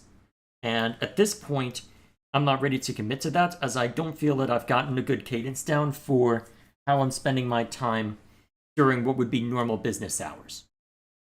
So, the fact that I don't have a working version of my video game, and honestly, to be fair, I do need to spend a lot of time in interview prep the next couple of days, so it should work out in the long run, but either way. Definitely not being as diligent as I should be. And to be fair, when you don't have any external pressure, especially when you do have a year's worth of liquid assets that you can tap into, it's hard to feel the pressure in the moment, although, well, hopefully, that will change quickly, so hopefully I can change that up over the next week. Got a couple ideas, but I'll figure out something that works. It might take a bit, but it'll get there. Business hours? I mean, if I were to get hired somewhere, I'd be operating by standard business hours, so it's good practice if nothing else. Regardless, so bearing that in mind, I do not believe that we would be able to finish Fallout in time, and as a result of that, and because the Fallout streams have been relatively quiet, given the circumstances, since that the core gameplay loop is relatively simple, and since that I've been struggling with the combat system, I think it would do me good to take it offline and record it as a Let's Play. That way, if I need to spend some time figuring out, okay, so how does this combat system work? How can I make this character work properly? I can take that time without grinding the stream to a halt. So my plan then is as follows. So over the next few weeks, instead of having a single dedicated game, I'm just going to have a series of one-offs. So next week, the stream will be showcasing the Switch 2 edition of Xenoblade Chronicles 2, since that releases on the 30th. So we'll have that going for us. The week after, I have something in mind. The next couple of weeks, I have a couple things in mind. We can continue doing React streams.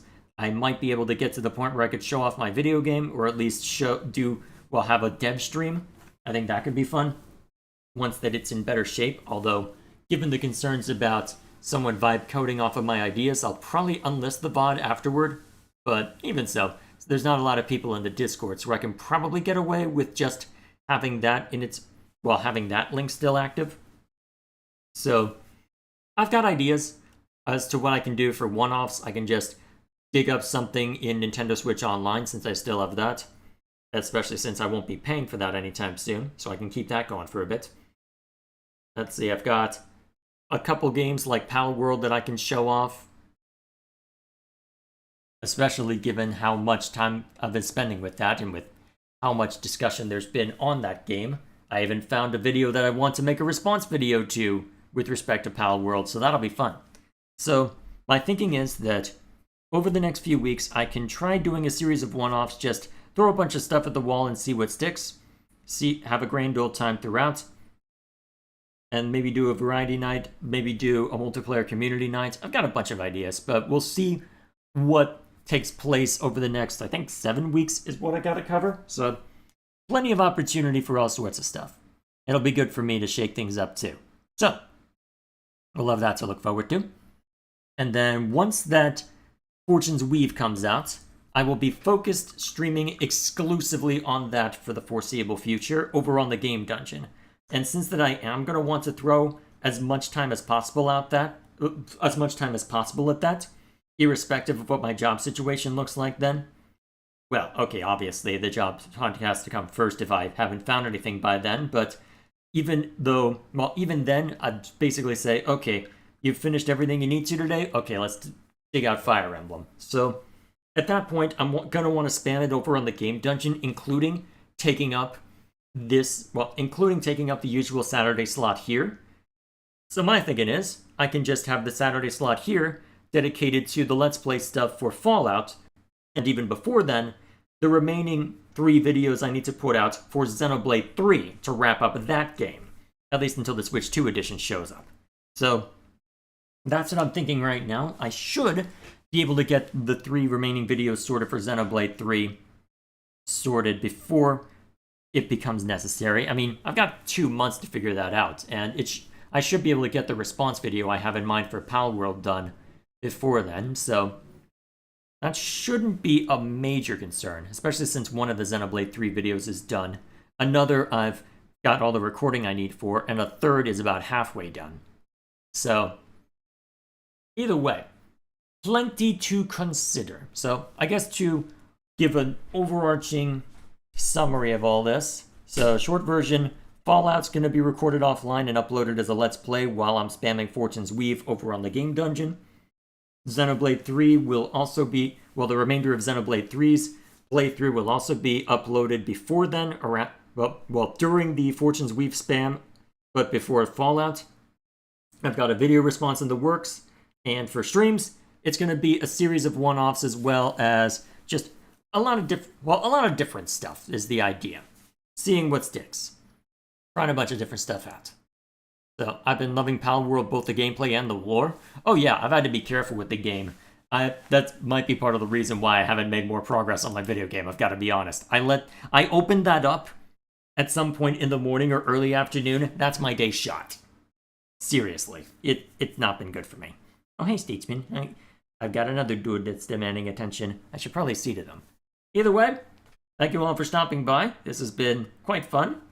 I did not expect the amount of hilarity resulting from either one of these videos, prompting a lot of interesting discussion, first on the game itself and later on just the absurdity of it all. But, oh man, I did not think a random video I found about the Overwatch League would lead me to hear about cannibalism. Convicted cannibal. What the hell? Okay. That'll be the night. So, thank you all for joining me on this grand adventure, such as it was. Next time we jump in, we'll be spending time with the Switch 2 edition of Xenoblade Chronicles 2. From there, we will begin our series of one-offs and special stuff. Till then, thank you all for stopping by, and I will see you